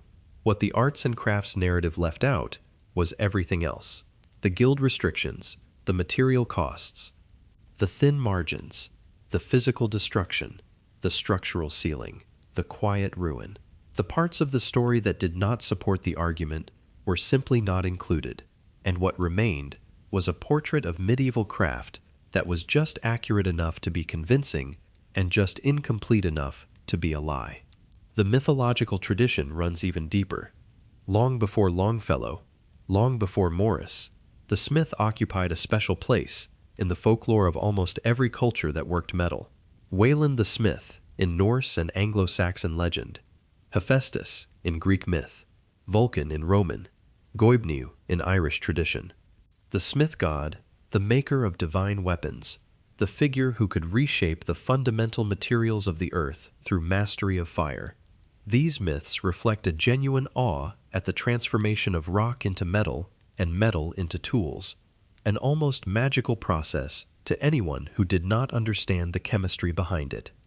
The smith in myth is a figure of power, sometimes dangerous, sometimes divine, always set apart from ordinary people by his command of the element that no other trade could claim. This mythological inheritance gave the real blacksmith a cultural weight that his economic circumstances did not support. The gap between what the smith represented in story and what he experienced in life is one of the wider disconnects in medieval social reality. He was symbolically powerful and economically modest, culturally significant and socially middling, the subject of legends and the maker of nails. These two versions of the same person coexisted without ever resolving into a single coherent picture, and when later centuries chose which version to remember, they chose the legend every time. Why? Because the legend is useful. The romantic blacksmith serves a purpose that the real one does not. The romantic version tells us that hard work is rewarded, that skill creates dignity, that a strong back and a willing heart are enough to build a good life. These are comforting beliefs, and they are comforting precisely because the alternative, that structural forces can overwhelm individual effort, that the market does not care about your craftsmanship, that the system extracts value from the people who create it and redistributes it to the people who control the supply chains, is a truth that nobody in any century has ever particularly enjoyed hearing. We still do this. We still take difficult, underpaid, physically punishing work and wrap it in a narrative of craft and authenticity and noble simplicity. The artisan coffee roaster, working 80-hour weeks for less than minimum wage, is a craftsman. The independent furniture maker, whose beautiful handmade pieces sell for less per hour of labor than the factory versions, is following his passion. The romantic language of craft has always served a double purpose. It honors the skill, which is real, while quietly obscuring the economics, which are brutal. The medieval blacksmith would recognize this dynamic instantly. He might not appreciate it, but he would recognize it. And underneath the poem and the myth and the Victorian reinvention, the real smiths left their own records. Not deliberate testimonies, not memoirs or letters, mostly. Just the quiet traces that any working life leaves in the administrative machinery of its time. A name in a guild roll, a debt in a court record, a tool inventory in a probate file, a tax assessment that tells you, to the penny, what the authorities believed this person was worth. These are not romantic documents. They are the residue of ordinary economic existence, and they tell a story that is considerably more interesting than the one Longfellow wrote, because it is true. The real smiths were not symbols. They were not myths. They were not poems. They were people who got up early and lit a fire and made the things that held the world together, one nail at a time, for as long as their bodies allowed. And the story of what that actually cost them, in iron and charcoal and years and health, deserves to be told with at least as much care as the fiction that replaced it. The fire is banked. The tools are on the rack. The last piece of the day is cooling on the quenching ledge, and the workshop is settling into the particular silence that follows hours of noise, a silence that feels deeper than ordinary quiet, because your ears are still adjusting to the absence of impact.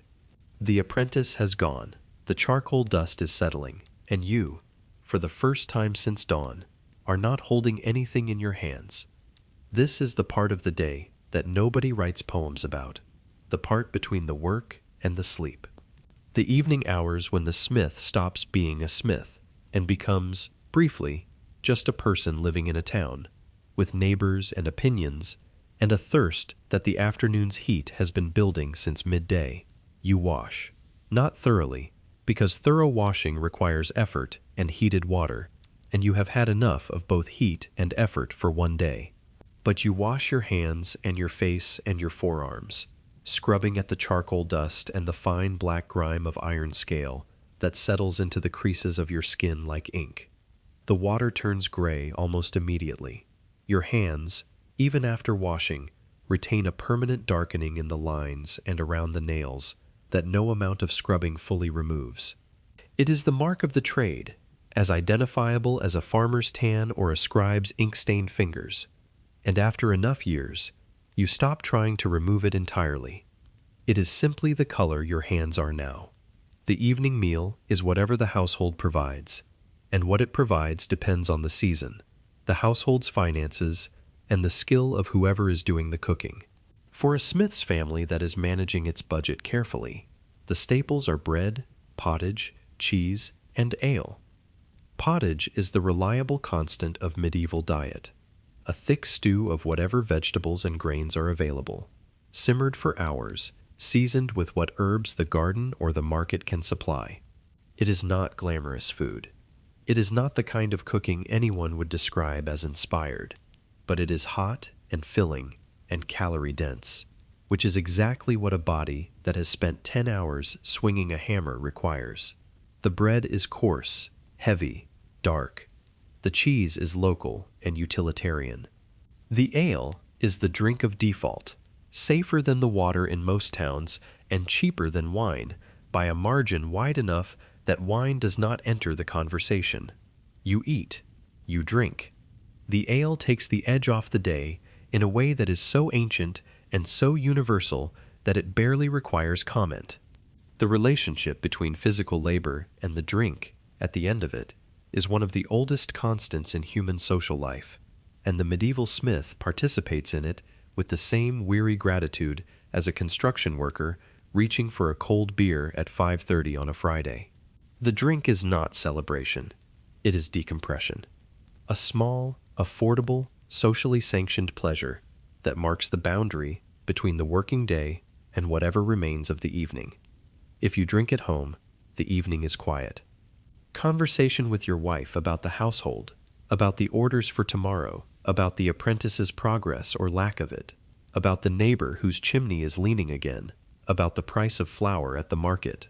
These are small domestic exchanges, unremarkable and unrecorded, and they constitute the vast majority of the smith's social life. History does not preserve conversations about flour prices and leaning chimneys, but these were the conversations that filled the hours, and they mattered to the people having them in the way that all ordinary talk matters, as the connective tissue of a shared life. If you drink at the alehouse, the social world expands. The alehouse is the living room of the medieval street, the place where the trades mix after hours, and the day's work is discussed with the particular honesty that ale encourages. The butcher is there, the baker is there, the carpenter, whose workshop is 3 doors down, and whose noise complaints about your forge you have been diplomatically ignoring for years, is there. The tanner, who smells worse than anyone else in any room he enters, and who has long since stopped apologizing for it, is there. These are your neighbors, your customers, your competitors, in the small economy of the street, and over ale, they become something simpler.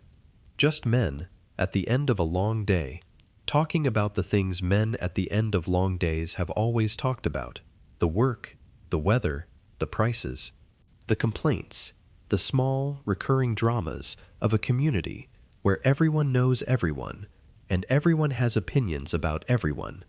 Your relationship with the other trades is layered in ways that outsiders might not immediately see. The carpenter is both your customer and your neighbor. He needs hinges, nails, brackets, and hardware for his projects, and you need his goodwill, because his workshop shares a wall with yours, and a dispute between you would make both of your lives measurably worse. The butcher needs his cleavers sharpened and his hooks repaired. The baker needs his oven tools maintained.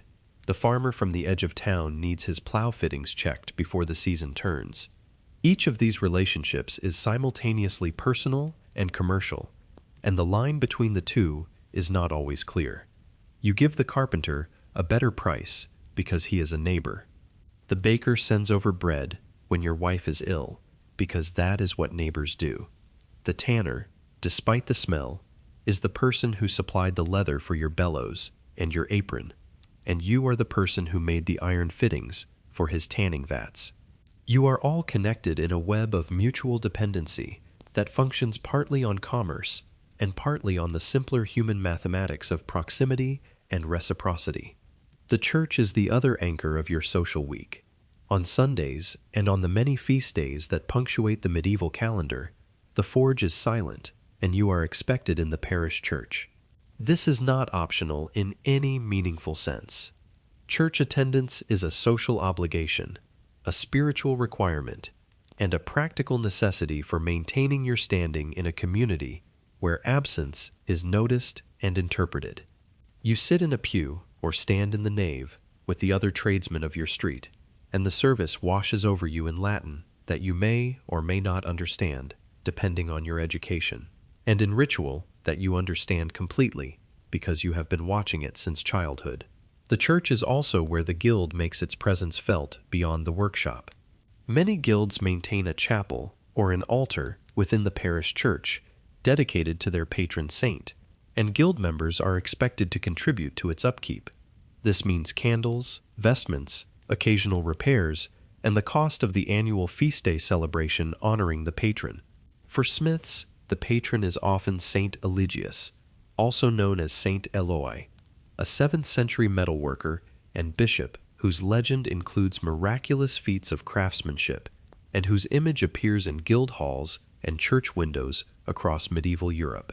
Whether you feel a personal devotion to Saint Eligius or simply pay the guild's chapel dues as another unavoidable cost of doing business depends entirely on your temperament and your theology. Both motivations exist in the records, often in the same person, often at the same time. Market day brings a different energy. Once a week, or twice if the town is large enough, the market fills the central square or the designated market street with stalls, carts, and temporary displays.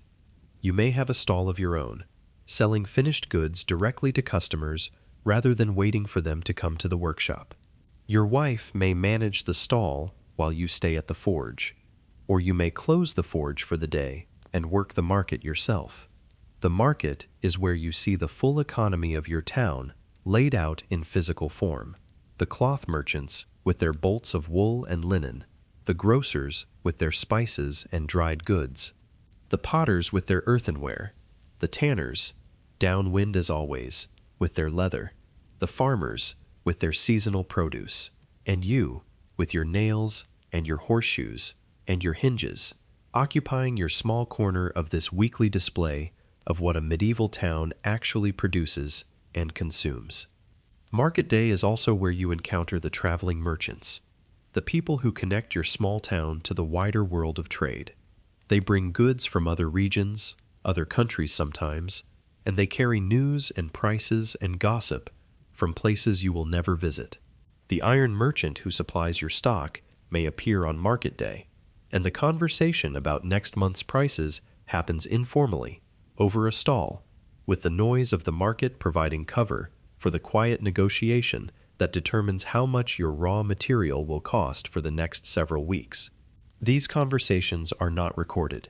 They leave no trace in the archive, but they are the moments where your economic future is actually decided, one handshake at a time, in a crowded market square that smells of livestock and fresh bread and the faint, permanent undertone of the tanner's yard. In the evenings after market day, the alehouse is fuller, and the conversation is livelier.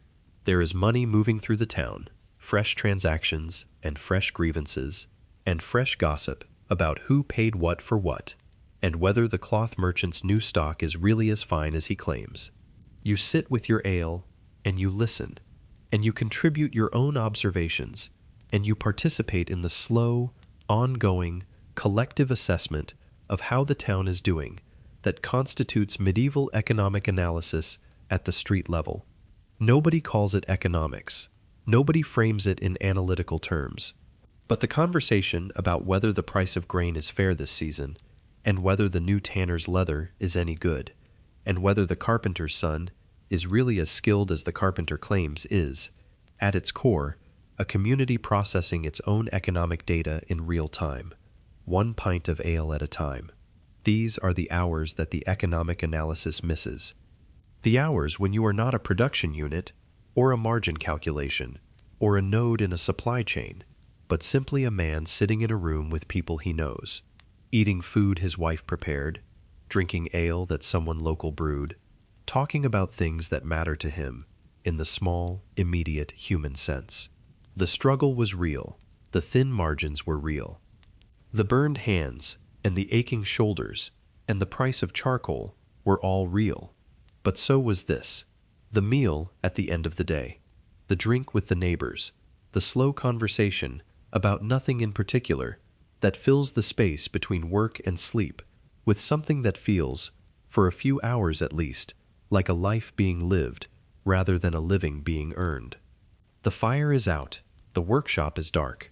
The street outside has gone quiet, except for the occasional sound of a dog or a door, or the night watch making his rounds with a lantern that throws a weak orange circle on the packed earth of the road. You are in bed. The sheets are rough. Your wife is breathing slowly beside you.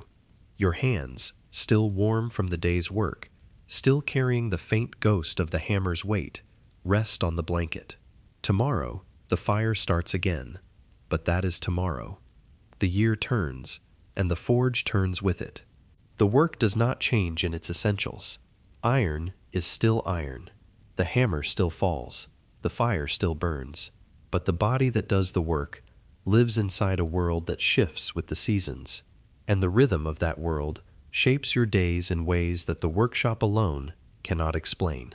Winter arrives early in the workshop, not on the calendar, but in the bones. The first morning you wake, and the air in the house is cold enough to see your breath, is the morning you remember that the forge, for all its costs and its dangers, is also the only truly warm place you will stand today. The walk from the house to the workshop is short but bitter. The packed earth of the street is hard with frost. The mud that was ankle-deep in autumn has frozen into a landscape of ridges and ruts that catch your feet in the dark, because it is dark.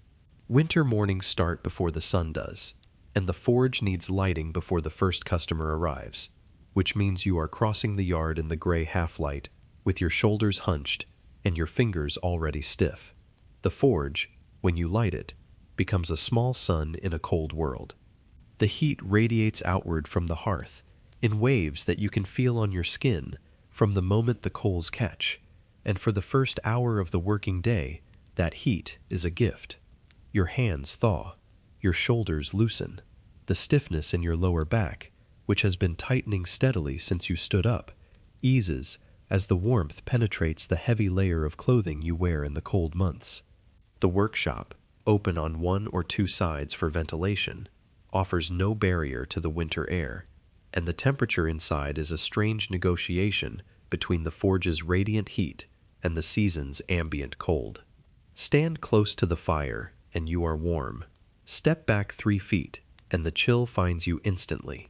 Work the anvil, and you exist in a narrow band of tolerable temperature, one side of your body baking and the other side freezing, which is a sensation so specific to this trade and this season that it becomes one of the defining sensory memories of your working life.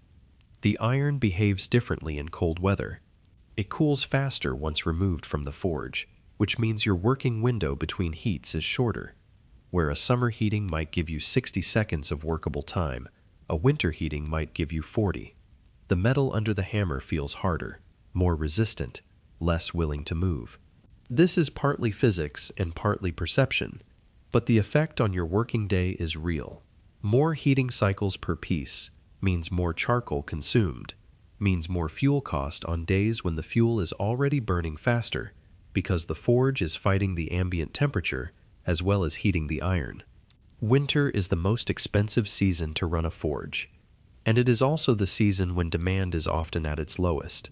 The agricultural calendar, which drives so much of your business, goes quiet in winter. The plows are stored, the fields are fallow or frozen. The farmers who brought you a steady stream of repair work and resharpening jobs through spring and autumn have retreated to their own seasonal routines, and the work that remains is the smaller, miscellaneous commissions that keep the workshop alive but do not fill it. Hinges for a door repair, a new set of hooks for a kitchen, a chain for a well bucket. The work is varied and the skill is still required, but the volume is lower and the income reflects it. There are days in deep winter when no customers come at all. The forge is lit because letting it go fully cold means spending extra fuel and extra time to bring it back to temperature tomorrow. So you burn charcoal to maintain a baseline heat that serves no immediate productive purpose. You use these days for maintenance, sharpening tools, repairing equipment, making stock items, nails and horseshoes, and standard fittings to build an inventory for the busier months ahead. This is the medieval equivalent of working on the business rather than in it, except the distinction does not exist in your vocabulary, and the work feels identical to any other day, except that nobody is paying you for what you produce today. You are investing labor into inventory that may or may not sell at a price that justifies the fuel you burn to make it. The cold months have their compensations. The shorter days mean earlier evenings. The alehouse fills sooner. The pace of life, for everyone, not just the smith, slows to match the season. The feast days of the winter calendar, Christmas, and the days surrounding it, Candlemas in February, provide breaks from work that the summer schedule rarely allows. On feast days, the forge is cold by custom and by regulation, and you are freed from the daily arithmetic of fuel and iron and margin to simply exist as a member of your community, attending services, eating better food than usual, drinking more than usual, participating in the communal rituals that mark the passage of the year.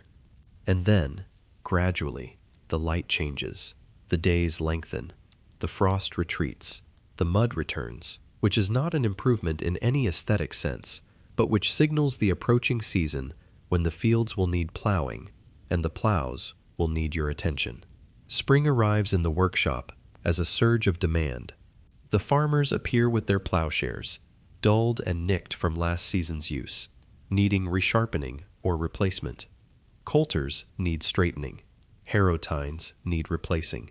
Cart fittings that were neglected over winter need repair before the roads become passable enough for heavy loads. The quiet weeks are over. The workshop fills with agricultural hardware, and the days fill with the particular rhythm of repair work, which is faster and more varied than production work, each piece requiring a different assessment and a different approach. This is the season when you earn back what winter cost you. The margin that shrank through the cold months expands again as the volume picks up, and the steady stream of essential repairs keeps the forge running at full capacity from dawn to dusk. Your hands, which soften slightly during the slower weeks, recalibrate to the full-day rhythm of heat and hammer. Your body remembers. The muscles settle back into their working pattern. The calluses that thinned rebuild themselves. You are, for a few weeks at least, earning enough to feel something that is not quite security, but is at least the absence of active worry. Summer is a different kind of endurance. The forge, which was a sanctuary in winter, becomes an adversary. The ambient temperature outside might reach the high 20s or low 30s on a warm English day, and the forge adds its own heat on top of that, until the workshop becomes a space where the air itself feels thick and resistant, where sweat does not evaporate because the humidity from the quenching trough saturates the atmosphere, where the simple act of breathing requires more effort than it should. You drink water constantly. You pour water over your head between heating cycles. The apprentice, whose primary job in winter was the bellows, spends summer afternoons fetching water as much as pumping air. The heat changes your working rhythm. The early morning hours, when the air is still cool and the forge has not yet fully saturated the workshop, are the most productive. You front-load the heavy work into the first half of the day, the forge welding, the heavy drawing out, the pieces that require sustained hammering at close range to the fire. The afternoon is for lighter tasks, finishing and filing, fitting and assembly, the work that can be done at arm's length from the hearth. By late afternoon, the workshop is essentially uninhabitable by modern comfort standards, and the quality of your work begins to reflect it. Concentration wavers. The hammer strikes become less precise. The judgment that tells you when the iron is at exactly the right temperature becomes less reliable because your eyes are tired and the glare has been accumulating all day. You make more mistakes in summer than in winter, not because you are less skilled, but because the environment is working against you with an intensity that skill alone cannot fully overcome. The long summer days are a mixed blessing. More daylight means more potential working hours, but the body that has already spent 10 hours in front of a forge does not appreciate the extra light the way the calendar suggests it should.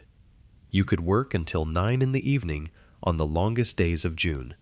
You rarely do.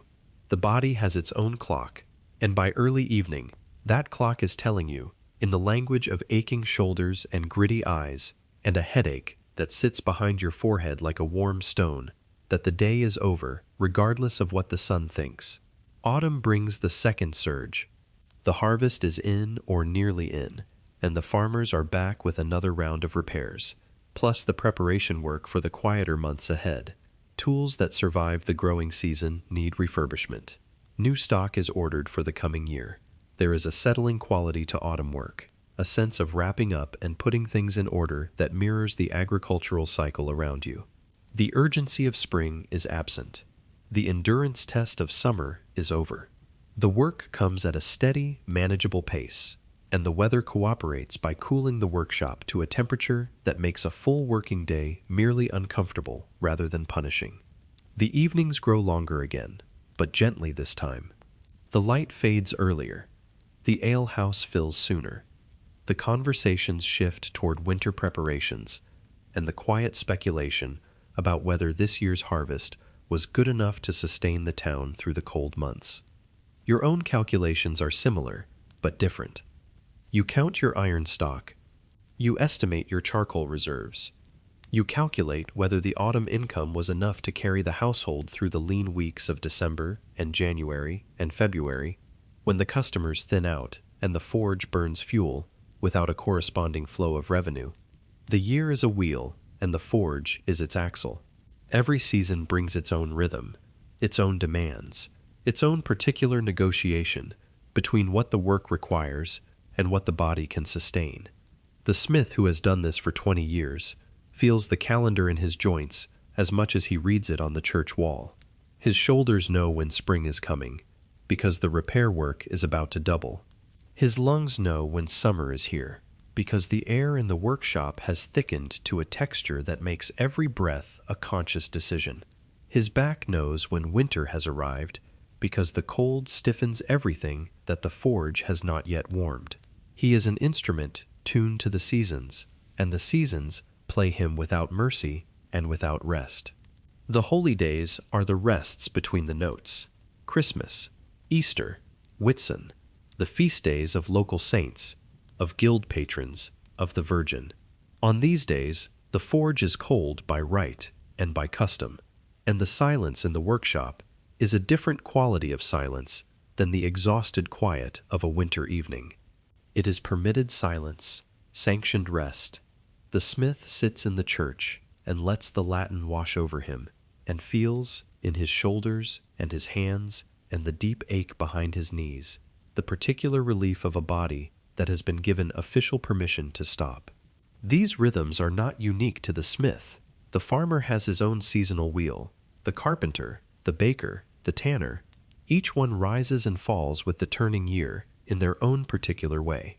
But the smith's rhythm has a specific quality that sets it apart. The forge is always either too hot or too cold. The iron is always either too expensive or too scarce. The demand is always either too much or not enough.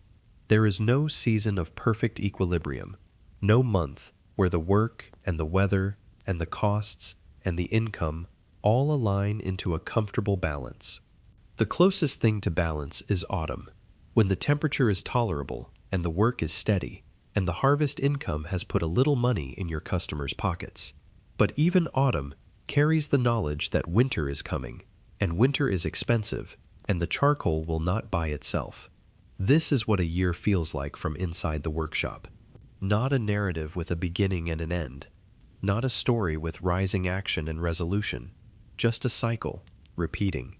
The fire, the iron, the hammer, the seasons turning around you like a slow wheel that never quite stops and never quite carries you anywhere new. You are not going somewhere. You are maintaining something. keeping the fire lit, keeping the iron moving, keeping the household above the line that separates getting by from going under. And every year the wheel turns again, and the fire starts again, and the hammer falls again, and the work, which is never finished because the work is never meant to be finished, continues. The light in the workshop is amber and fading. The coals are banking themselves as the air cools, and the bellows stand silent. Outside, the last light of an autumn evening is turning the sky a color that has no name in any language you speak, a color between gold and gray that exists only for a few minutes and then is gone. You can hear the sound of the town settling around you, a door closing, a voice calling a child inside, the distant, rhythmic creak of the well bucket being drawn up one last time before dark. The fire will need lighting again in the morning, but the morning is still hours away, and the evening is quiet, and for now, that is enough. You have been here for a long time now, inside the heat and the noise and the smoke, inside the workshop with its packed earth floor and its open walls and its single, relentless fire. You have felt the weight of the hammer in your hand, and the sting of the sparks on your forearms, and the deep, slow ache that settles into the shoulders after a decade of swinging and never fully leaves. You have stood at the anvil in winter, when the forge was the only warm thing in the world, and in summer, when it was the last thing you needed, and the one thing you could not escape. You have counted pennies, and weighed iron, and watched the charcoal burn, and done the quiet arithmetic of survival so many times that the numbers run through your sleep like water through a familiar channel. But you are not there anymore. You are here, in your bed, in the dark, in the quiet. And the smith is somewhere else entirely, somewhere centuries away, in a workshop that no longer stands, on a street that no longer exists, in a town that has been rebuilt so many times that the ground level where he walked is now several feet below the modern pavement. He is gone. His forge is gone.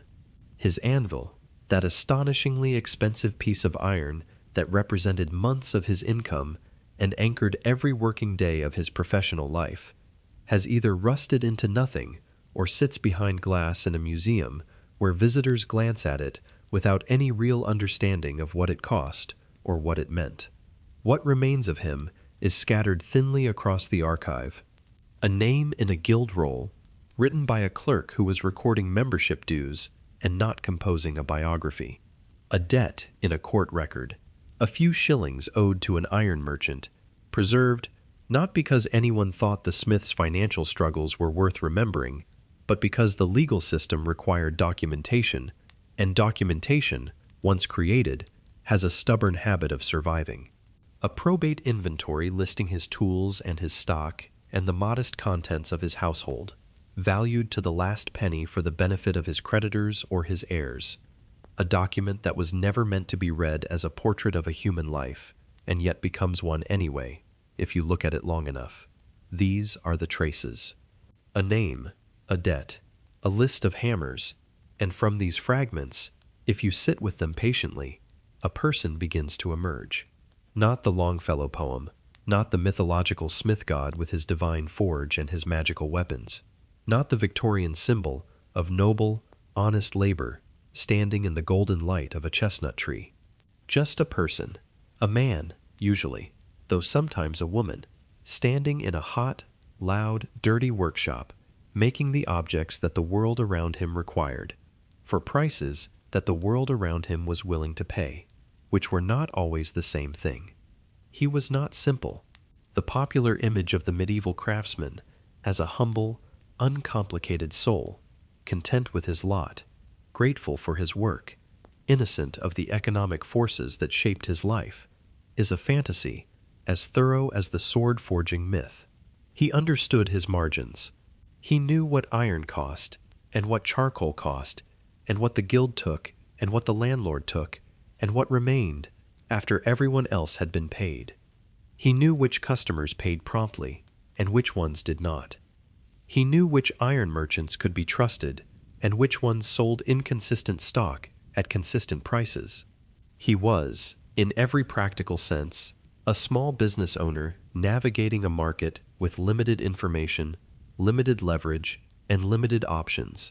And the fact that he did this with a hammer in his hand rather than a spreadsheet on a desk does not make the navigation any less sophisticated.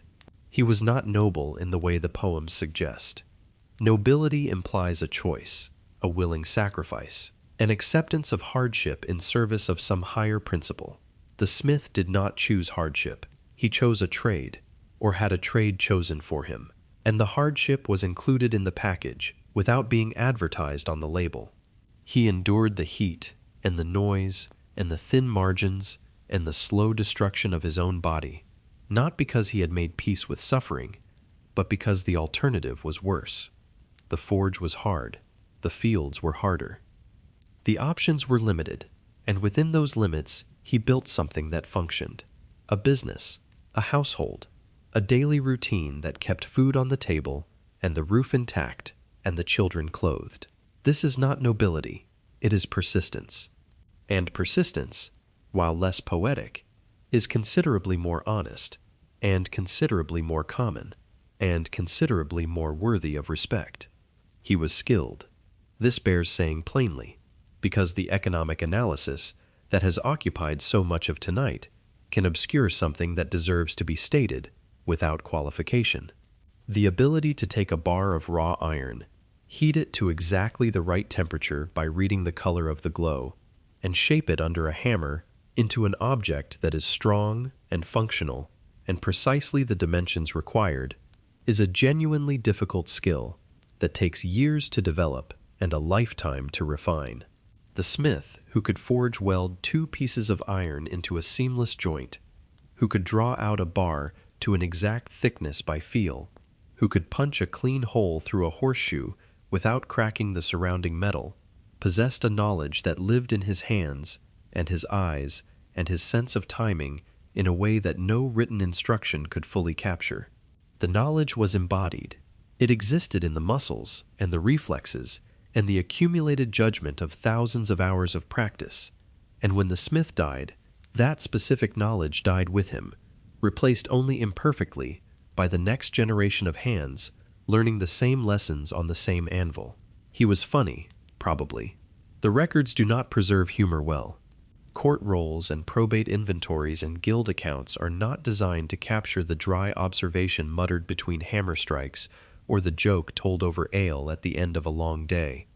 But the medieval world was full of humor, sharp and earthy, and rooted in the daily absurdities of work and weather and human nature, and there is no reason to believe the smith was exempt from this. The man who spent his days watching iron behave unpredictably, whose customers routinely complained about prices they had already agreed to, whose neighbors filed formal complaints about the noise his livelihood required him to make, whose guild charged him money for the privilege of attending feasts he had not asked to attend, had material. He had abundant material, and the likelihood that he let it all pass without comment is approximately 0.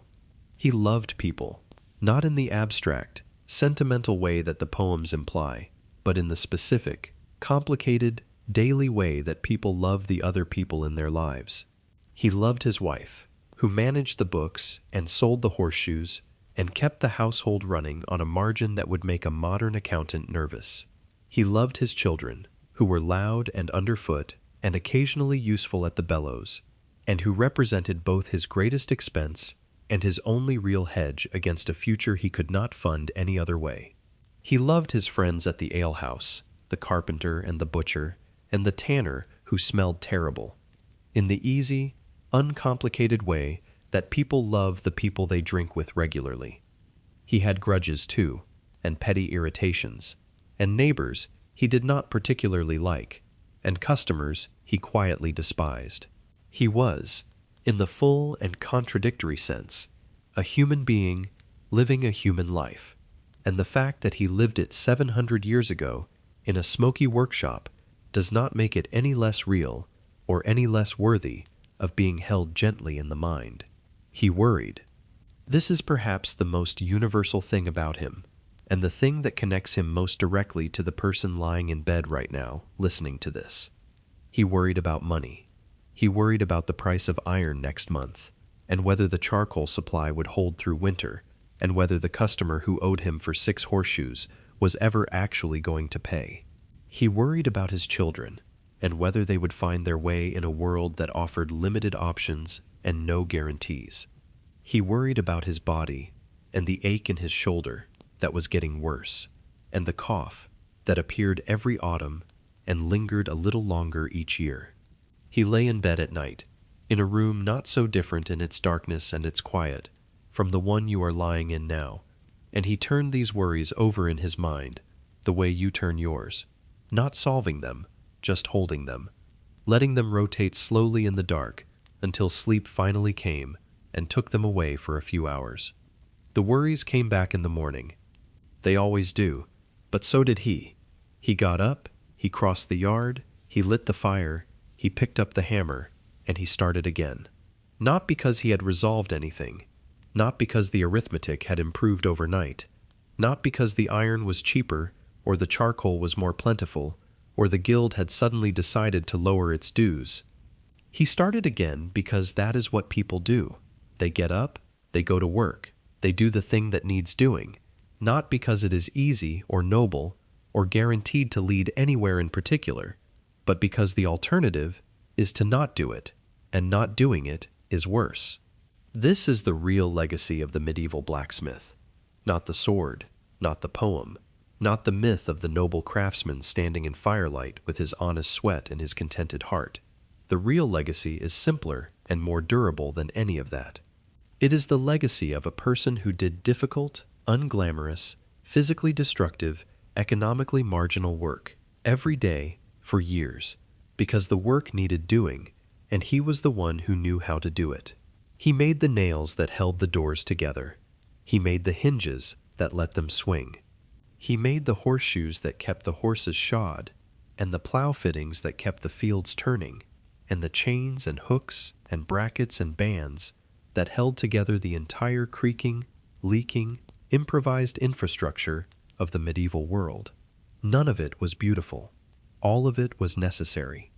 And he made it with burned hands and aching shoulders and a running mental tab of what he owed and what he was owed and whether the difference would be enough to get through another week. He deserves to be remembered as he was, not as the poem made him, not as the myth needed him to be, just as he was, a man with a hammer and a fire and a set of problems that never fully resolved, doing work that the world required and the world undervalued, getting up every morning and starting again, because that is what people have always done and what people will always do, long after the forges have gone cold and the anvils have rusted and the last nail he made has crumbled into a smear of orange dust in the ground where someone's door used to be. The workshop is dark now. The coals have cooled to gray. The tools hang on their pegs in the silence, and the anvil sits in the center of the room like a patient animal, waiting for a hand that is not coming back. The street outside is empty. The town is asleep. The century has moved on, and then another, until the workshop is a foundation trench in an archaeological dig, and the smith is a name in a ledger that a graduate student is reading in a cold archive 600 years after the fire went out. But he was here. He was real. He had a name that someone wrote down once in a book, that survived by accident, and hands that knew the weight of iron, and the color of heat, and the exact moment to strike, and the exact moment to stop. He had a wife who kept the accounts, and a son who learned the bellows, and a neighbor who complained about the noise, and a friend at the alehouse who always stayed too long. He had a life, ordinary and difficult, and full of small, uncounted moments that no archive will ever hold. Tonight, lying where you are, in your quiet room, with your soft pillow and your clean sheets and your effortless warmth, you held that life in your mind for a little while. You stood where he stood. You felt what he felt. You learned what the fire cost, and what the iron cost, and what the years cost, and none of it was simple, and none of it was romantic, and all of it was real. Let it rest now. Let the forge go dark. Let the hammer hang still on its peg, and the anvil cool in the silence. and the old street fades softly into the kind of deep, warm, comfortable dark that the smith himself would have envied, if he could have imagined a world where rest came this easily and this gently and with this much quiet. You are warm, you are safe. You are exactly where you are supposed to be. Breathe slow. Let the weight of the day leave your shoulders the way the heat leaves the iron, gradually, gently, 1 degree at a time, until everything is still, and everything is cool, and everything is quiet. The old forge is sleeping now, and so, very soon, are you.